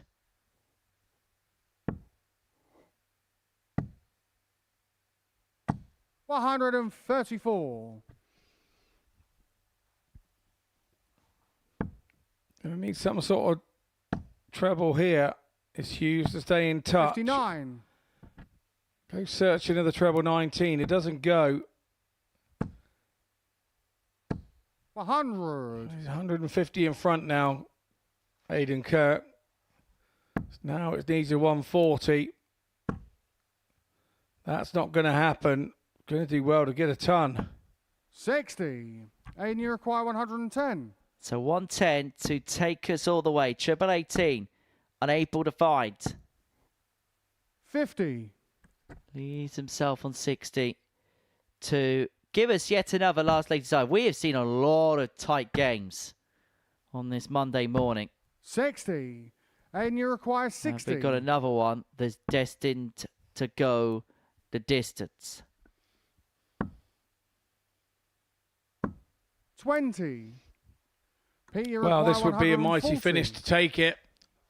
2 treble 20s incoming. Shot's not on now. 32. Aiden, you require 40. All about concentrating on the next leg now for Hughes. Game shot on the Because sixth Kirk leg. has done his job. Aiden Kirk. Taking out the tops with his second dart. 20 dart. 7 from final leg. Pete Leg. to row first. Kirk won't worry about Come on. that. It's 3-3 on the scoreboard. That's the bit that he's worried about.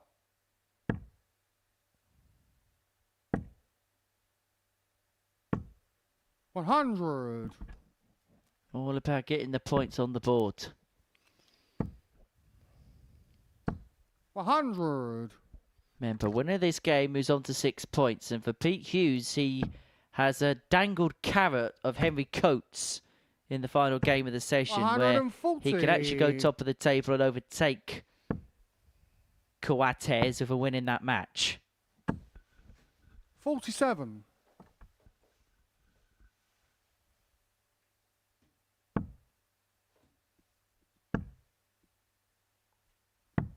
$57.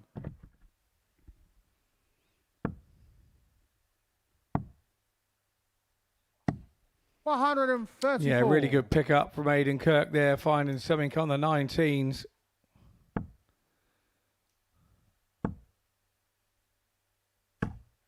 $60. 144 left. What can Aidan Kirk respond with? 100. Tunley's on Here you 20, require 144. but this a match-winning chance. So couldn't find the first treble on the 144. 88. And you require 120. Perfect guide, unable to get. And so Hughes will return, looking at 56 to get this game wrapped up. 100.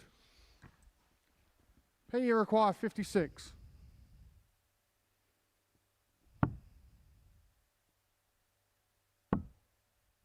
It's double 10 to win this match.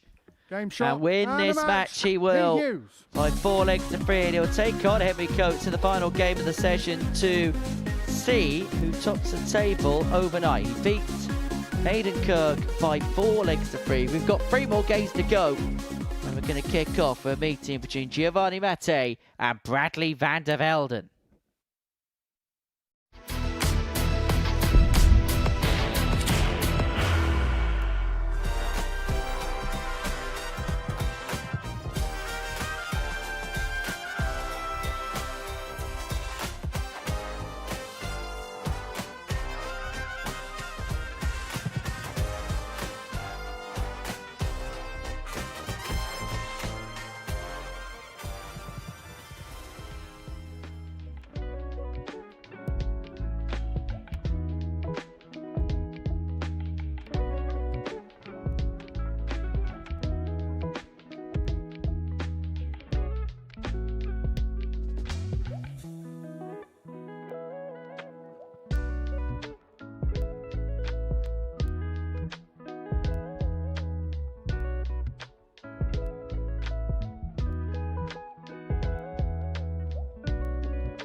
So into the final few games of this Monday afternoon at the Live Lounge. Before the break, we saw Pete Hughes get the better of Aidan Kirk by 4 legs to 3.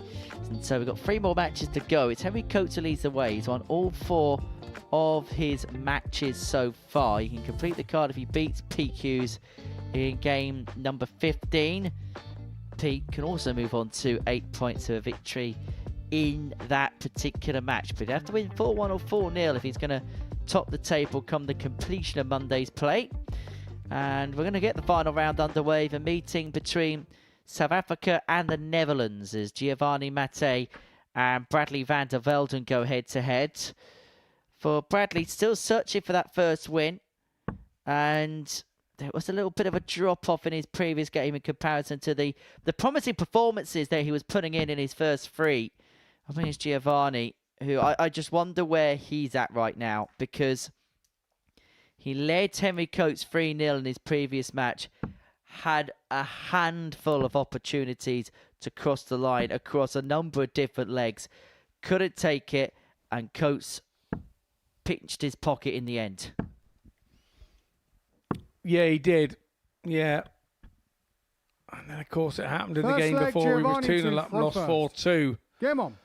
So it's not that he's not putting legs on the board. He's not putting darts in the double and nails in the coffin for his opponent. So 100. It's a slight change in mentality when you're going for those darts at a double. 57.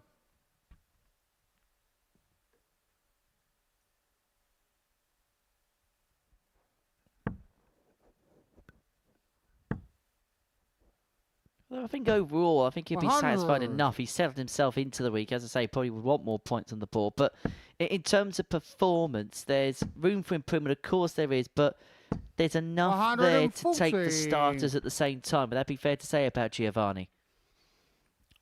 Yeah, I think that is a fair comment.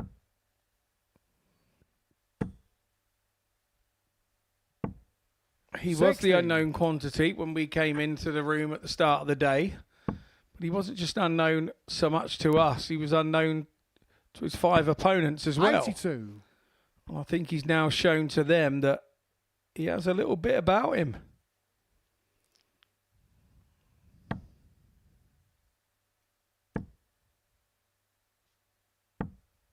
$36.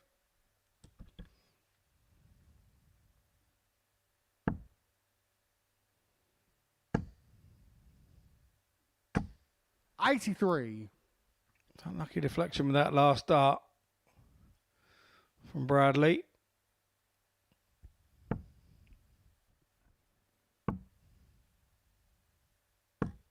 $81. Bradley, you require So 139. for van der Velden to get himself on the board. Unable to take. So Matthee will be back looking at 124. 99. Giovanni require 124. Nicely set up, but Matthee here already done the 120, 116 and a 118. 56. This one's not going this time round, Bradley, you but require we know 40. the potential is in there. Game shot on the first leg. Really good break of Bradley throw van der Velden. in 16 darts. Second leg, Van der Bradley Velden. to row first. Game on.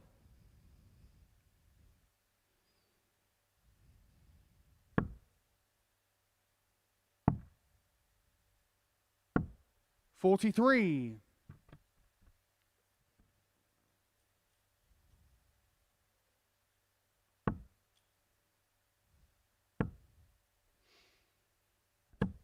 $60.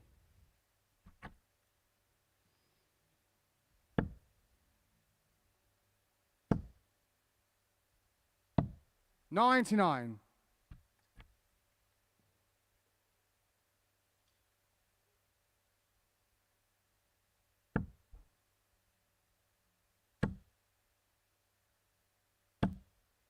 $140. Well, that much more productive, that much more like it from Giovanni. 59. And now he has an opportunity to get that break back which he lost in the opener. He's overturned the throw here in leg 2.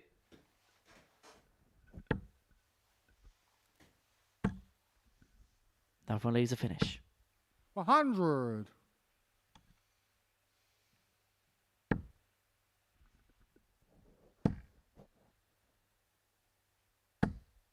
140. That does leave Bradley on a finish. First to it after 12.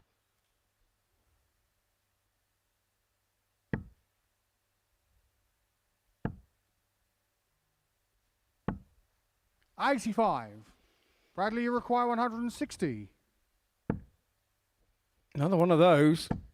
Oh, yes. 120. Bit of a flyer with the last, Giovanni, but he you sat require there on tops. 116. Matthee had a real nice 85 to lead the 116. He's done it already today. Plenty of space for the treble. Stayed high. 60. Just didn't come down. Bradley, So you Van require Velden then 40. tops 4, 2-zip. Game shot Like he did last time round. It was Bradley one Van dart Velden. straight in. It's another 16 dart leg. Third leg, For Giovanni. Van to Velden and a holder throw. on. And this is what he was showing earlier in the day, and he was getting no luck with it. He's just got to keep doing what he was doing. 121. Another definition of insanity is doing the same thing 100 times and expecting a different result. 134. But to a certain extent, that was what Bradley van der Velden kind of had to do. Yeah, indeed.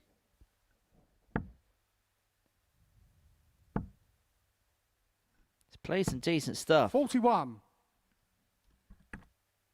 And if he was to finish today without a point to his name, he would have felt rather hard done by as a result. 57.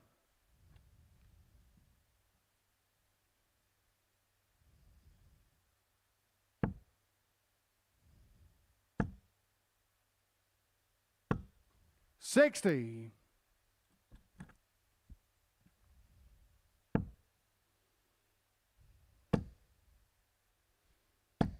Filling it up. 180. And geeing himself up as well at the same time. Well, we've not had an average in excess of a ton yet today. He's north of three figures in terms of his average now. 41. And has got all the time he wants Bradley require to 130. get the double break and to move himself real to the good, which is why he started down on the 19s. 109 left. Now head back down for trouble 19 to leave himself 98. 32 when he comes back. Yeah, really nice. Even 32 after 12. 134, 57, 180, Bradley require 98. 32. Potential 13 data coming in. 14 now. 15 now. No score. Well, I didn't have to get it with his opponent on 178. But I'd really like to have got it polished off in a bit of emphatic fashion, wouldn't he, to keep the pressure on his opponent. 44. Giovanni's not really going to get anything to make Bradley require any 32. waves in that visit, so it's all about, Game shot. have you got too much time? Bradley No, he van hasn't der got Velden. too much time, and guess what? It's a 16 dart leg again, 3 on the trot Game on. for Van der Velden. As our static shows. Which means an average of 93.94. 44.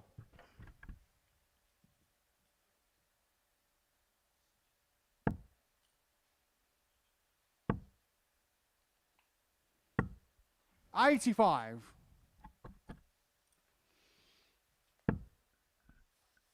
Yeah, the reaction there was he was a little bit disappointed that he didn't get it in 13, wasn't it? 57. But was assured all the same. 316 darters. What is Nicely done. What is it about youngsters wanting everything now? 45. And that's unlucky. Matthee. 3 treble. 5s. 96.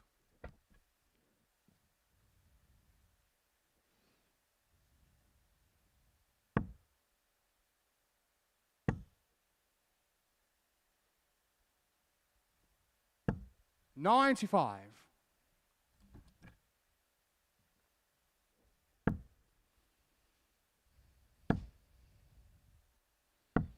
134. This is getting good for Bradley. Left himself on the big fish to win this 4-0.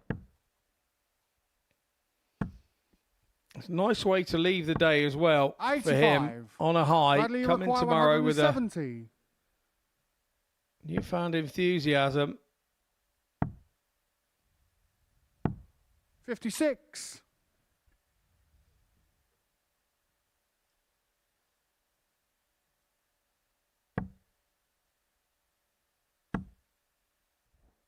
So 114 to 81. give his day Bradley, a require positive 114. full stop. Treble 18. Decided to stay there for the letter spotted. 94. Giovanni require 110. But we'll be back for double 10 if Giovanni cannot find his 4th ton plus checkout. But he's going to get a dart for it. But the double 74. 18 goes amiss. And so this, to Bradley wrap up, require 20. a 4-0 victory to finish off his day. Game shot. And a match. And finish Bradley off the van der day Velden. with a win. He does. Bradley van der Velden gets the better of Giovanni Matthee by 4 legs to 0. He's had some good performances today, and finally he gets that elusive win. Coming up next, Kirk takes on Graham Usher.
We have 2 more games to go on this Monday afternoon at the Live Lounge in Portsmouth. Before the break, Bradley van der Velden got the better of Giovanni Matthee by 4-0.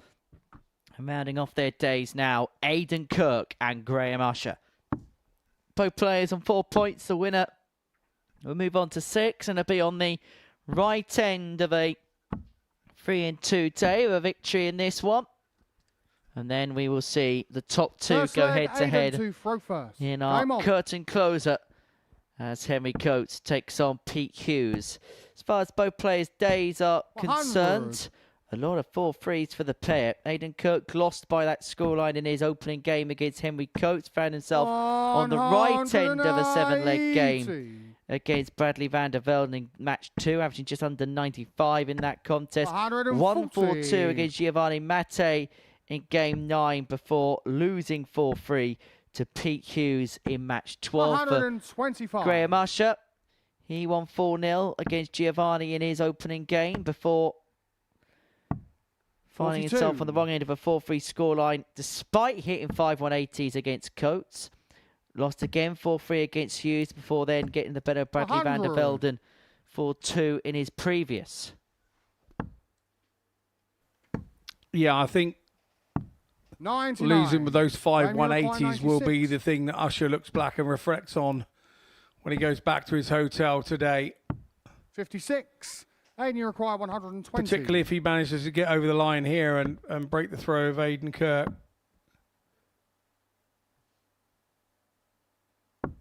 110. And you require 40. You know, because Graham could go out of this with game shot on the first leg. With 3 wins today, and then losing that one with the 5 180s, he will realistically say that could have been 4 wins today. And maybe have a little regret of the way it's gone. But he's been here long enough. He knows not to dwell. He's been here enough times. 140. Series champion. He knows how this place works. He knows the dynamics of it.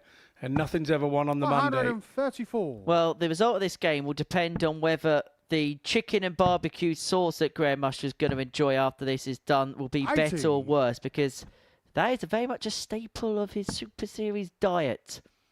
Finish afterwards, go and grab a bit of food. 140. And the last couple of times I've seen Graham lurking around, chicken strips with barbecue sauce has tended to be the go-to dish. 41.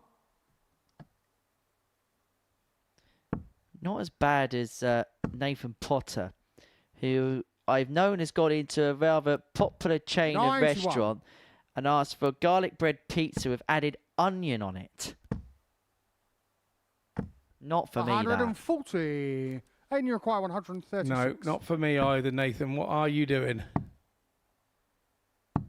96. Graham, you require whatever he's 100. doing, he's playing well at the moment as well, Mr. Potter. And that is wizardry from Usher. Graham Usher. Second ton plus check of the day to put himself 2-0 to the good in little over 2.5 minutes. 140. Well, some game, as the averages reflect. 81.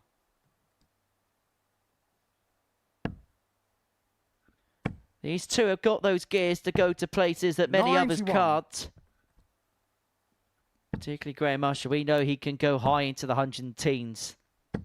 45.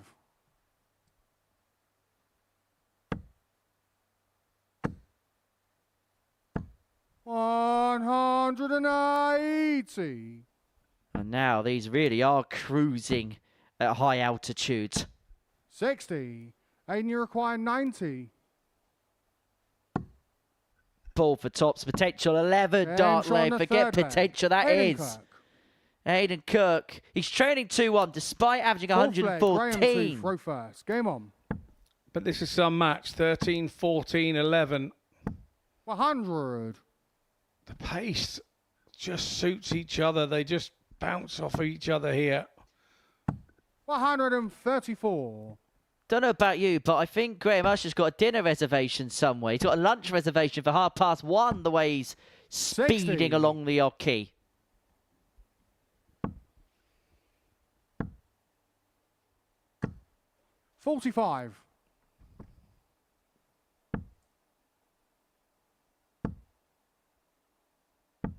41.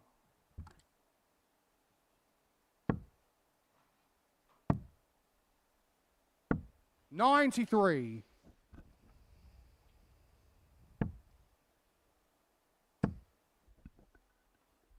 100.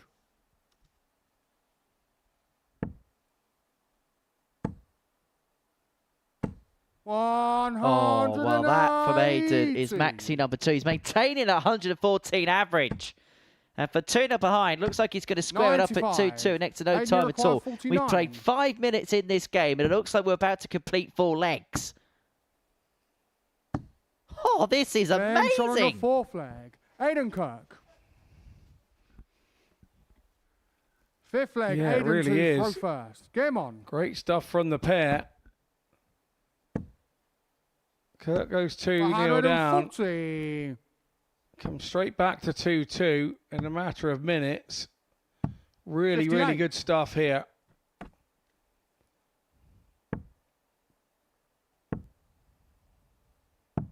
$57. Last time I've seen somebody called Kirk upset a Northerner this much was when Tyrone Dobbs wanted to have a fight on Combination Street. As Graham Usher piles in his 2nd max of the contest. 96.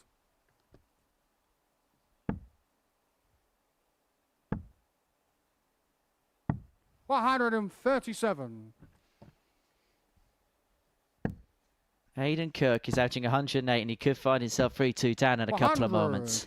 Yeah, but once again, it's been a brilliant leg from Usher. 58, 180, 137. 88 left, so he was crossed the treble 16. 54. Aiden, you require 108. Double 16 incoming. Shot on the 5th And leg. another ton plus Aiden goes Kirk. in this match. This time it's a 108 to Aiden Kirk. 6th leg, Graham to throw first. Game on. Aiden Kirk 3, Graham Usher 2 in a rip-roar of a game. 60. Kirk averaging 108 and change. Usher 94.23. This is some game. 97. A proper contest. Played at a proper pace, a proper standard. 97. 7 minutes for 5.5 legs. To put it by way 58. of comparison, if you watch Scott Mitchell at one of his exhibitions, he would have only got through throw number 3. Throw number 3. And that would have 85. still given me time to lob you off the stage if you were MC. 140. Look at this. 13, 14, 11, 15, 15. Brilliant stuff 41. from these two lads. Usually we say that players get dragged along by pace. Aiden Kirk is being 60. dragged along by Graham Usher's quickness, but it's actually made him better as a result. Yeah, I agree with that. 58. Aiden, you require 146. Well, this to rattle off 4 in a row. Graham Usher's going to be forced to take out the 160, and the way this game's 90. gone, you wouldn't back against. Graham, you require 160. It's not going to. So Aiden Kirk looking to end his 85. day Aiden, you require 56. with an average in excess of a ton and 2 points, which puts him in contention. 20. The 2 match darts have been missed. Graham, you require 75. Real opportunity here for Usher. He's going to get 1 dart. It's going to be tops. 35. Just had that feeling he was going to go over the Aiden, you top. require 36. So double 18. And now the letter spotted. Game shot. But Man of that's a match, 4-2 Aiden win Kirk. and an average in excess of a ton for Aiden Kirk. He finishes on 6 points. Graham Usher be scratching his head as to how he's only got 2 wins from his day. What a match that was. Aiden Kirk averaging in excess of a ton. Both players with ton plus checkouts. Our final game has got some act to follow, but it is the top 2 that's going toe-to-toe as Henry Coates takes on Pete Hughes.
Final game of the afternoon, and it is a meeting between Henry Coates and Pete Hughes. They were the top two before Aidan Kirk got the better of Graham Usher by 4-2 scoreline. Kirk going ahead of Pete Hughes by way of a solitary leg on legs difference. But for Henry Coates, an opportunity here to complete the card on the first day's worth of play. 4 games, 4 wins for the teenager. Complete the card here. He'll have a 4-point lead at the top of the table going into Tuesday's action. Forget First about leg, Triple Henry H. to throw first. Game He on. wants 5 golden stars on this Monday. 5 W's to give him 96. a vice-like grip, even at this early juncture of this Group A table. But as a Pete Hughes got on debut, there's not too much in terms of relative 100. information that we can draw upon, but what we have seen so far has been very productive and very good. Yeah, I think he's been excellent. Actually, I think we can assume that he's a proper player. He gets on with the job, doesn't he? And doesn't seem to be fazed by too much. We know, obviously, from Jamie that the information we do have, he's been around a long time and he knows the game inside out, which is really good.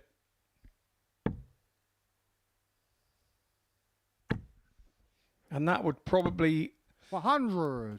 give Henry us require the 100. intel that why he plays like he plays and doesn't seem to get too flustered about anything.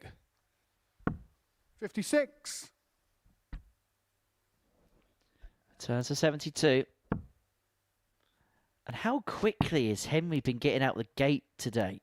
14 data to open up his first game. Did the same in the Henry second where he hit an 72. 11 data.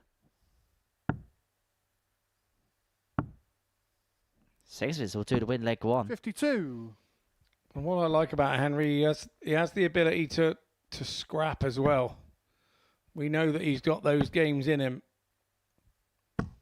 81. Henry require 20. So 2 10s. Game shot on the Well, first we leg. saw that scrapping Henry ability in that comes. previous game against Giovanni Matthee, where there was a point where I Second think we leg, both Pete to thought, throw first. Game on. to quote for a better phrase, his head had gone. Yeah. We thought that he had, we thought Giovanni had him. His head had dropped at 3-0. It was not looking good, but 140. he got that one leg back and then thought, oh, I wonder if I can get another one, and built one leg at a time. Didn't look at the match situation. Just look at 96. those legs in front of you and go, right, I've got 15 darts to get this leg. And if you go and get it before I get it, fair play to you. 41. A mature attitude from Henry Coates. It really was.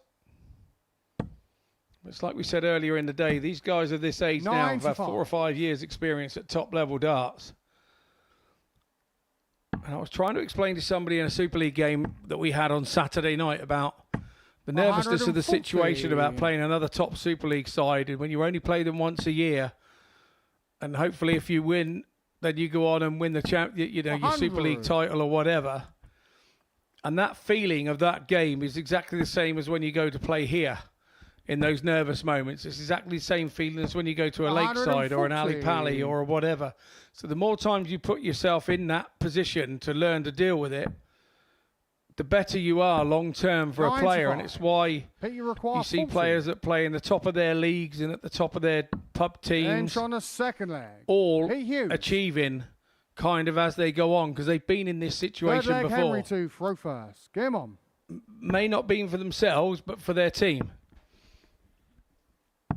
59. Well, back level I want to be. Just go back to your point. You look at Mitchell, Laurie, and Gaia Beza, for example.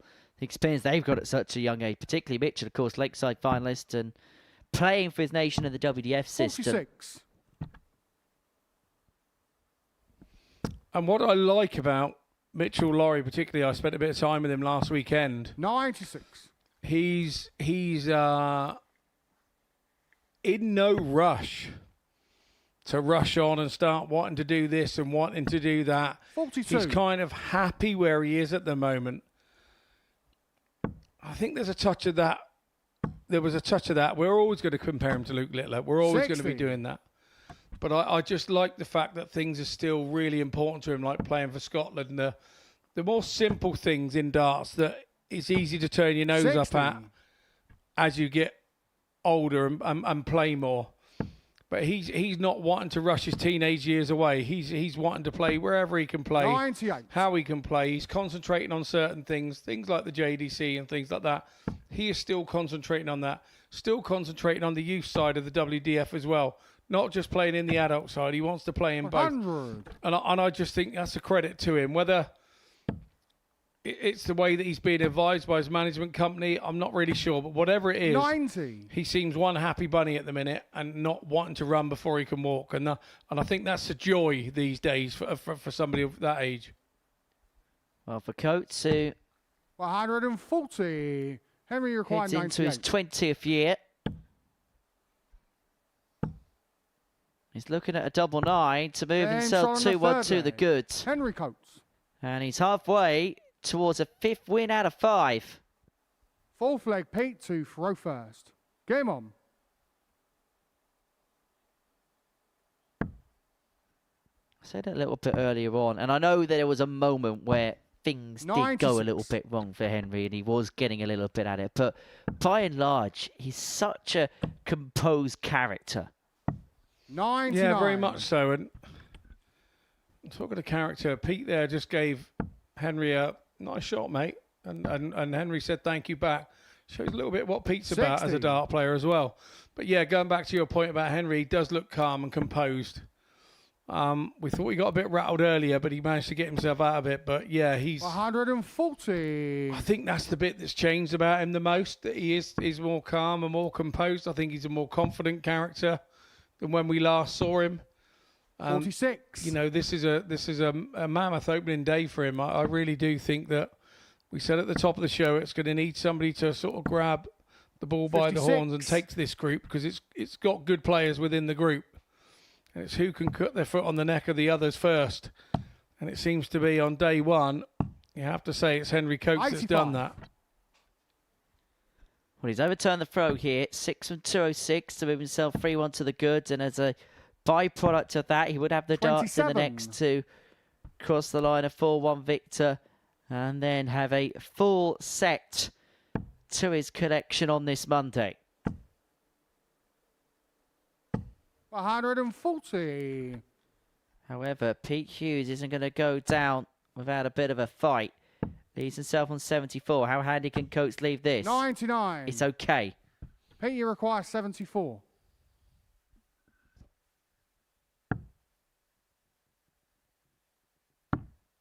Game shot Yeah, on the really fourth leg. nice. 140 Pete and then a Hughes. 2-dart finish of 74. That's just a little cage Fifth shaker, leg, isn't it, to Henry say to I'm throw not going first. anywhere, young Game on. man. If you offer me opportunities, I'll have a little dig at them. 96.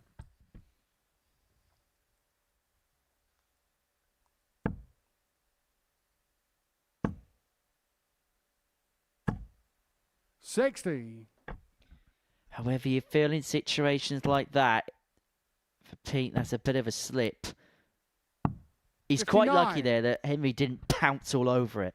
Yeah, no, his scoring has been unbelievable today, Henry, and yeah, he's a non-treble visit there 100. was a sort of breath of fresh air there for Hughes. 99. Gives him a bit of a breather. Henry's played both the first and last game today, so he's had the full complement of the schedule. We'll have exactly the same 58. again tomorrow.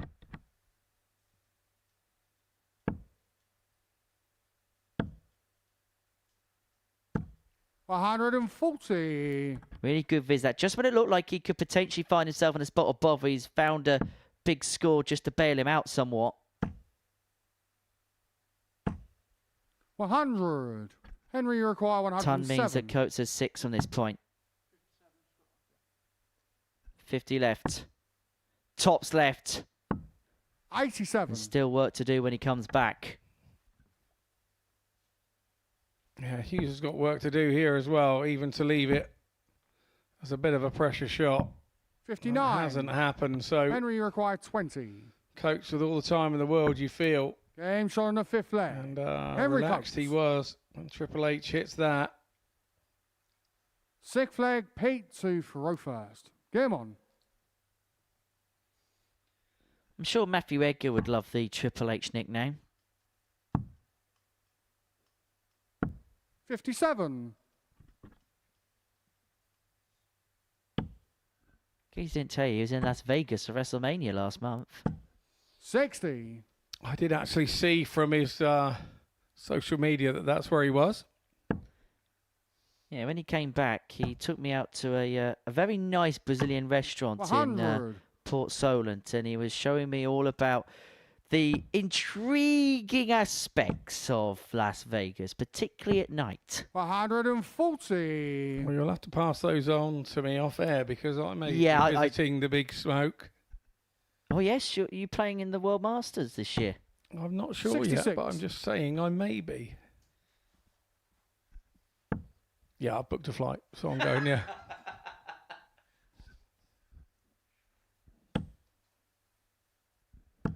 $100. So I'm missing off your catalogue, isn't it? The World Masters. It is the one. How long I can keep chasing it is another matter, but it is the one. 100. Coach, 6 starts from here to wrap the day off, or wrap the day up, shall I say, with a 4-2 win. Kicked off a 4-3 success against Aiden Kirk, and he's going to leave himself on 101 when he comes back to end his day just how he started it, and just how the whole day's been. It's been win after win after win after win. And is the full stop going to be number 5? The full stop will be number 5. And he gets it done with a 101 checkout. But it's been anything but disaster. It's been perfect for Henry Coates. 5 games played, 5 victories. He was in a class of his own today. Averaging that one in excess of 91.5. 4th and 6 in terms of the finishing. Henry Coates wins all 5 games on Monday and has a 4-point lead at the top of the table.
First day's worth of action has been completed in this Group A, and before the break, Kerry Coates completed the card with a 4-2 win over Pete Hughes. It was a high-quality first day in this Group A, it has to be said, but following the first day's worth of play, it is Triple H who leads the way, courtesy of 5 Ws. Aidan Kirk and Pete Hughes, they are in 2nd and 3rd respectively with 6 points to their name. Graham Usher with 2 wins from 5. Bradley van der Velden and Giovanni Matthee with a solitary win apiece on this Monday. 5 wins out of 5 for Henry Coates. He joins myself and Scott Mitchell here in the studio to dissect what was pretty much from first start to last a perfect day. You set your stall out with that game against Aidan Kirk, and it just felt like no stopping from there. No, it was just confidence from there on. Always a first match nerves, but from there on I felt confident, and then just got through it game by game. That 14 dart to start in that opening game, is that sometimes just a settler when you have something that goes quite well quite early? Yeah, as soon as you've landed one of them, it's like it sets the tone sort of for the rest. But I'm sure in that first one we both fired back at each other until 2-2, and then we sort of dropped off with a finishing. But then I managed to find it in the last couple of legs. It was mightily impressive what Henry did from start to finish today. It was a really great opening game, to be honest, and was sort of set us up for what was coming for the other 14 games. It was one of those, like you say, you know him quite well, so there's no fear about playing one another. You just go at it hammer and tongs with a friend when you play them. You're not worried about whether you hit it or whether you're not. There's none of those feelings. It's just get on and do it, because you'd accept it if they were doing it to you. And it was just exactly one of those games which you came out on top, and it really did set you up for the day. I just get the sense watching the day that you all really thrived in the heat of battle out there. Yeah, it was nice because we all play at a very similar pace, so everyone just got on with the game and just fired back at each other. In terms of some of the things you did today, what facet of your performance would you say you were most pleased with? Definitely my finishing. It showed against Bradley with the 1-3-5, especially with the treble 17, double 17. What was that all about, by the way? Just one thing. It's like with 94, with 2 in hand, I'll always go treble 20 for double 17. I always seem to hit it. I don't know why, but I thought, why not? So did it, and it worked. Note to spotter for tomorrow. Indeed, because you didn't get it today. No, I'm not surprised. Well done for digging him out. But it was just the complete package today, wasn't it? I mean, we spoke about obviously the finishing, but when he had to score, he scored very well. We saw you were 3-0 down in one game when we thought you were getting a bit rattled. You were 3-0 down, and we thought somebody's finally actually rattled his cage now. Let's see what he's got. And you just came out fighting. You reeled 4 off on the trot, and that was super impressive for me. And once you got that first leg under your belt, it didn't look like you were trying to win the match. It looked like you were trying to win just leg after leg and see where it took you, and try and get down to that last leg and see where it was. And you managed to bag that as well. It was immense maturity for me. And it was unknown for you, because we kind of know you as this really cool, composed character. But I tell you what, when you get angry, you can be a mean beast as well. Oh yeah, it was just one of them things where it was just in me. I thought, what's gone on? And then I thought, win the first leg. I mean, I was on double after I think 10 or 11 darts, and I struggled to get it over. But I thought, I've got the first one, and then it was just the second, third, and then put pressure on in the fourth, and ended up coming back with a win. And it's part of that frustration as well was the fact that the day started so well, because those performances against Aidan and Graham off the bat, I mean, they were battles because it went all the way to a last leg decider. But the key moments, again, you managed to come out the other side of. Yeah, I think I've had 3 4 threes today. Yeah. So I just think as long as I'm getting into them winning positions and putting it away, it's all I care about is winning. Mm-hmm. So it's been one of them days where I've won. Sometimes it might not have been pretty, but I've got there. We know, we've been here, we sit here and watch week in, week out, and people that do win the game, the days 5 out of 5, they don't blow everybody away all 5 games. There's always a game where it could have gone either way at a 4-3. There's always a game where somebody's trailing and they've come back from it, and you've done all the traits today for a 5 out of 5 day for me. It's just as a player, you can't come in and blow everybody away for 5 games. So at some points you've got to dig your heels in and hang on and battle, and that's exactly what Henry's done today. Overall today, everybody included, that was some session. We've seen worse in group A, let's put it that way. Absolutely. It did take 6 to tango today. Everybody's got a win on the board, which shows you how well everybody was playing, because there were games there. I mean, there are going to be a couple of players that could maybe gone out with 2 wins and think that could have been a couple more. And there, like you say, Henry's just said it. He had 3, 4 threes. That could have been less for him. So it's one of those groups. It really is a tasty group, and I for one can't wait to get back and watch again tomorrow. We'll catch another word with you in just a second, Henry. But in terms of some of the other players in this group, maybe the points tally may have thought and hoped for more, but Aidan Kirk showed exactly why he's sick from the Challenge to Order of Merit this year. Absolutely, he's another one. He's come into 2026 playing absolutely brilliantly. And you don't do 120s against the guy that's already 2-1 up on you if you haven't got something about you, if you haven't got your confidence with you. And he probably knew that was going. The minute that treble 20 went, with 2 darts still in his hand, when you're feeling confident and you're playing your mate, you know it's going to go. And that's exactly what he did there.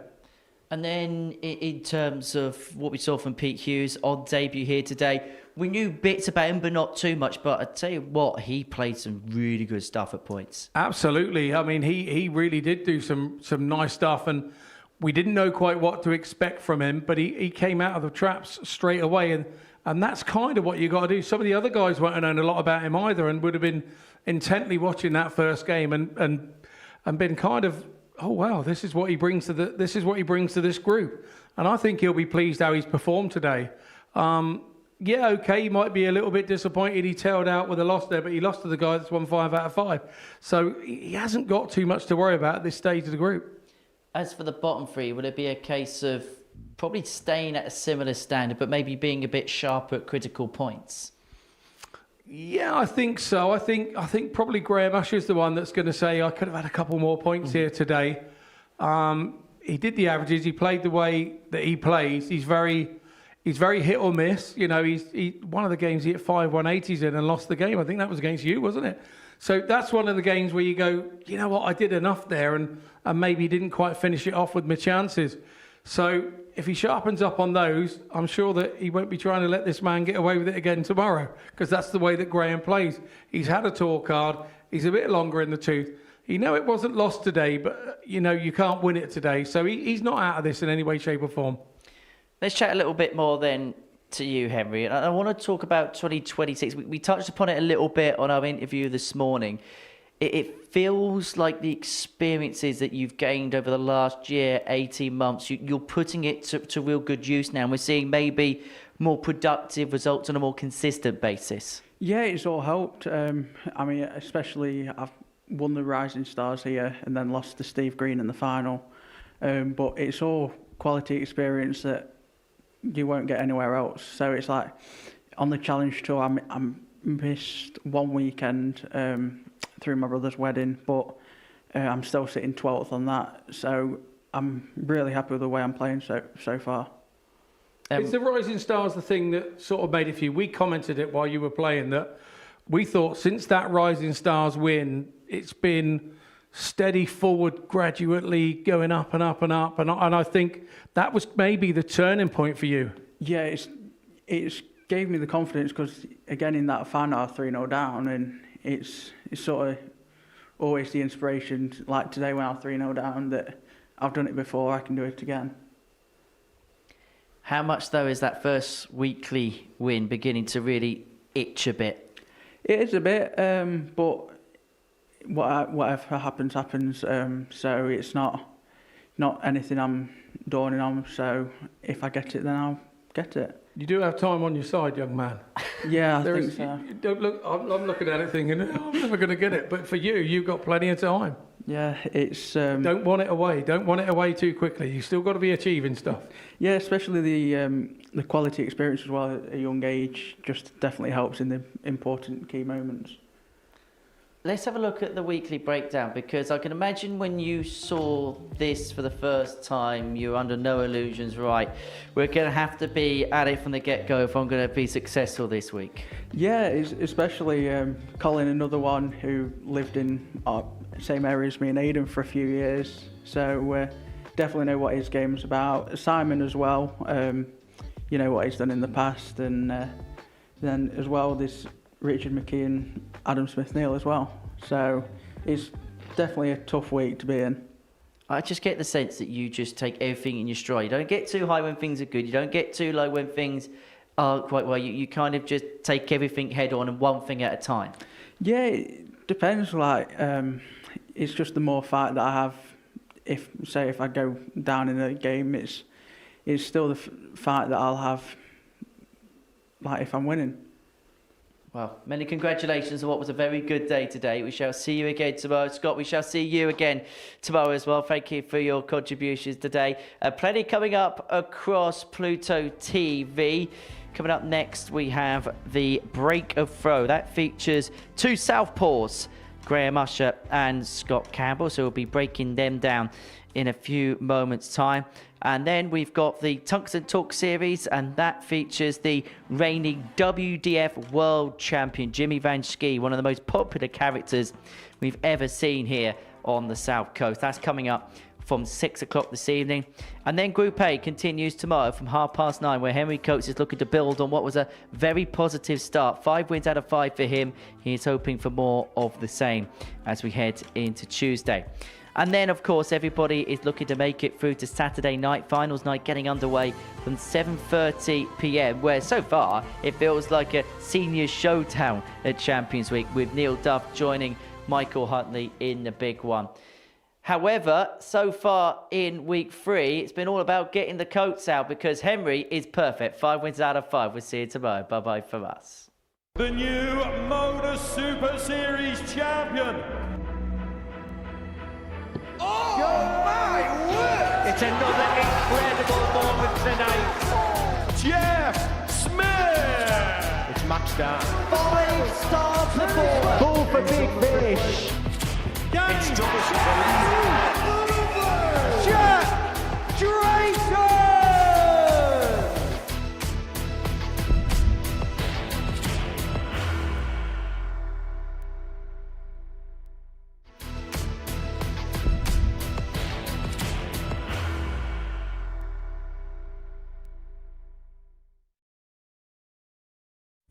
You will be disappointed with that. He wanted to have Graham one dart. requires 20.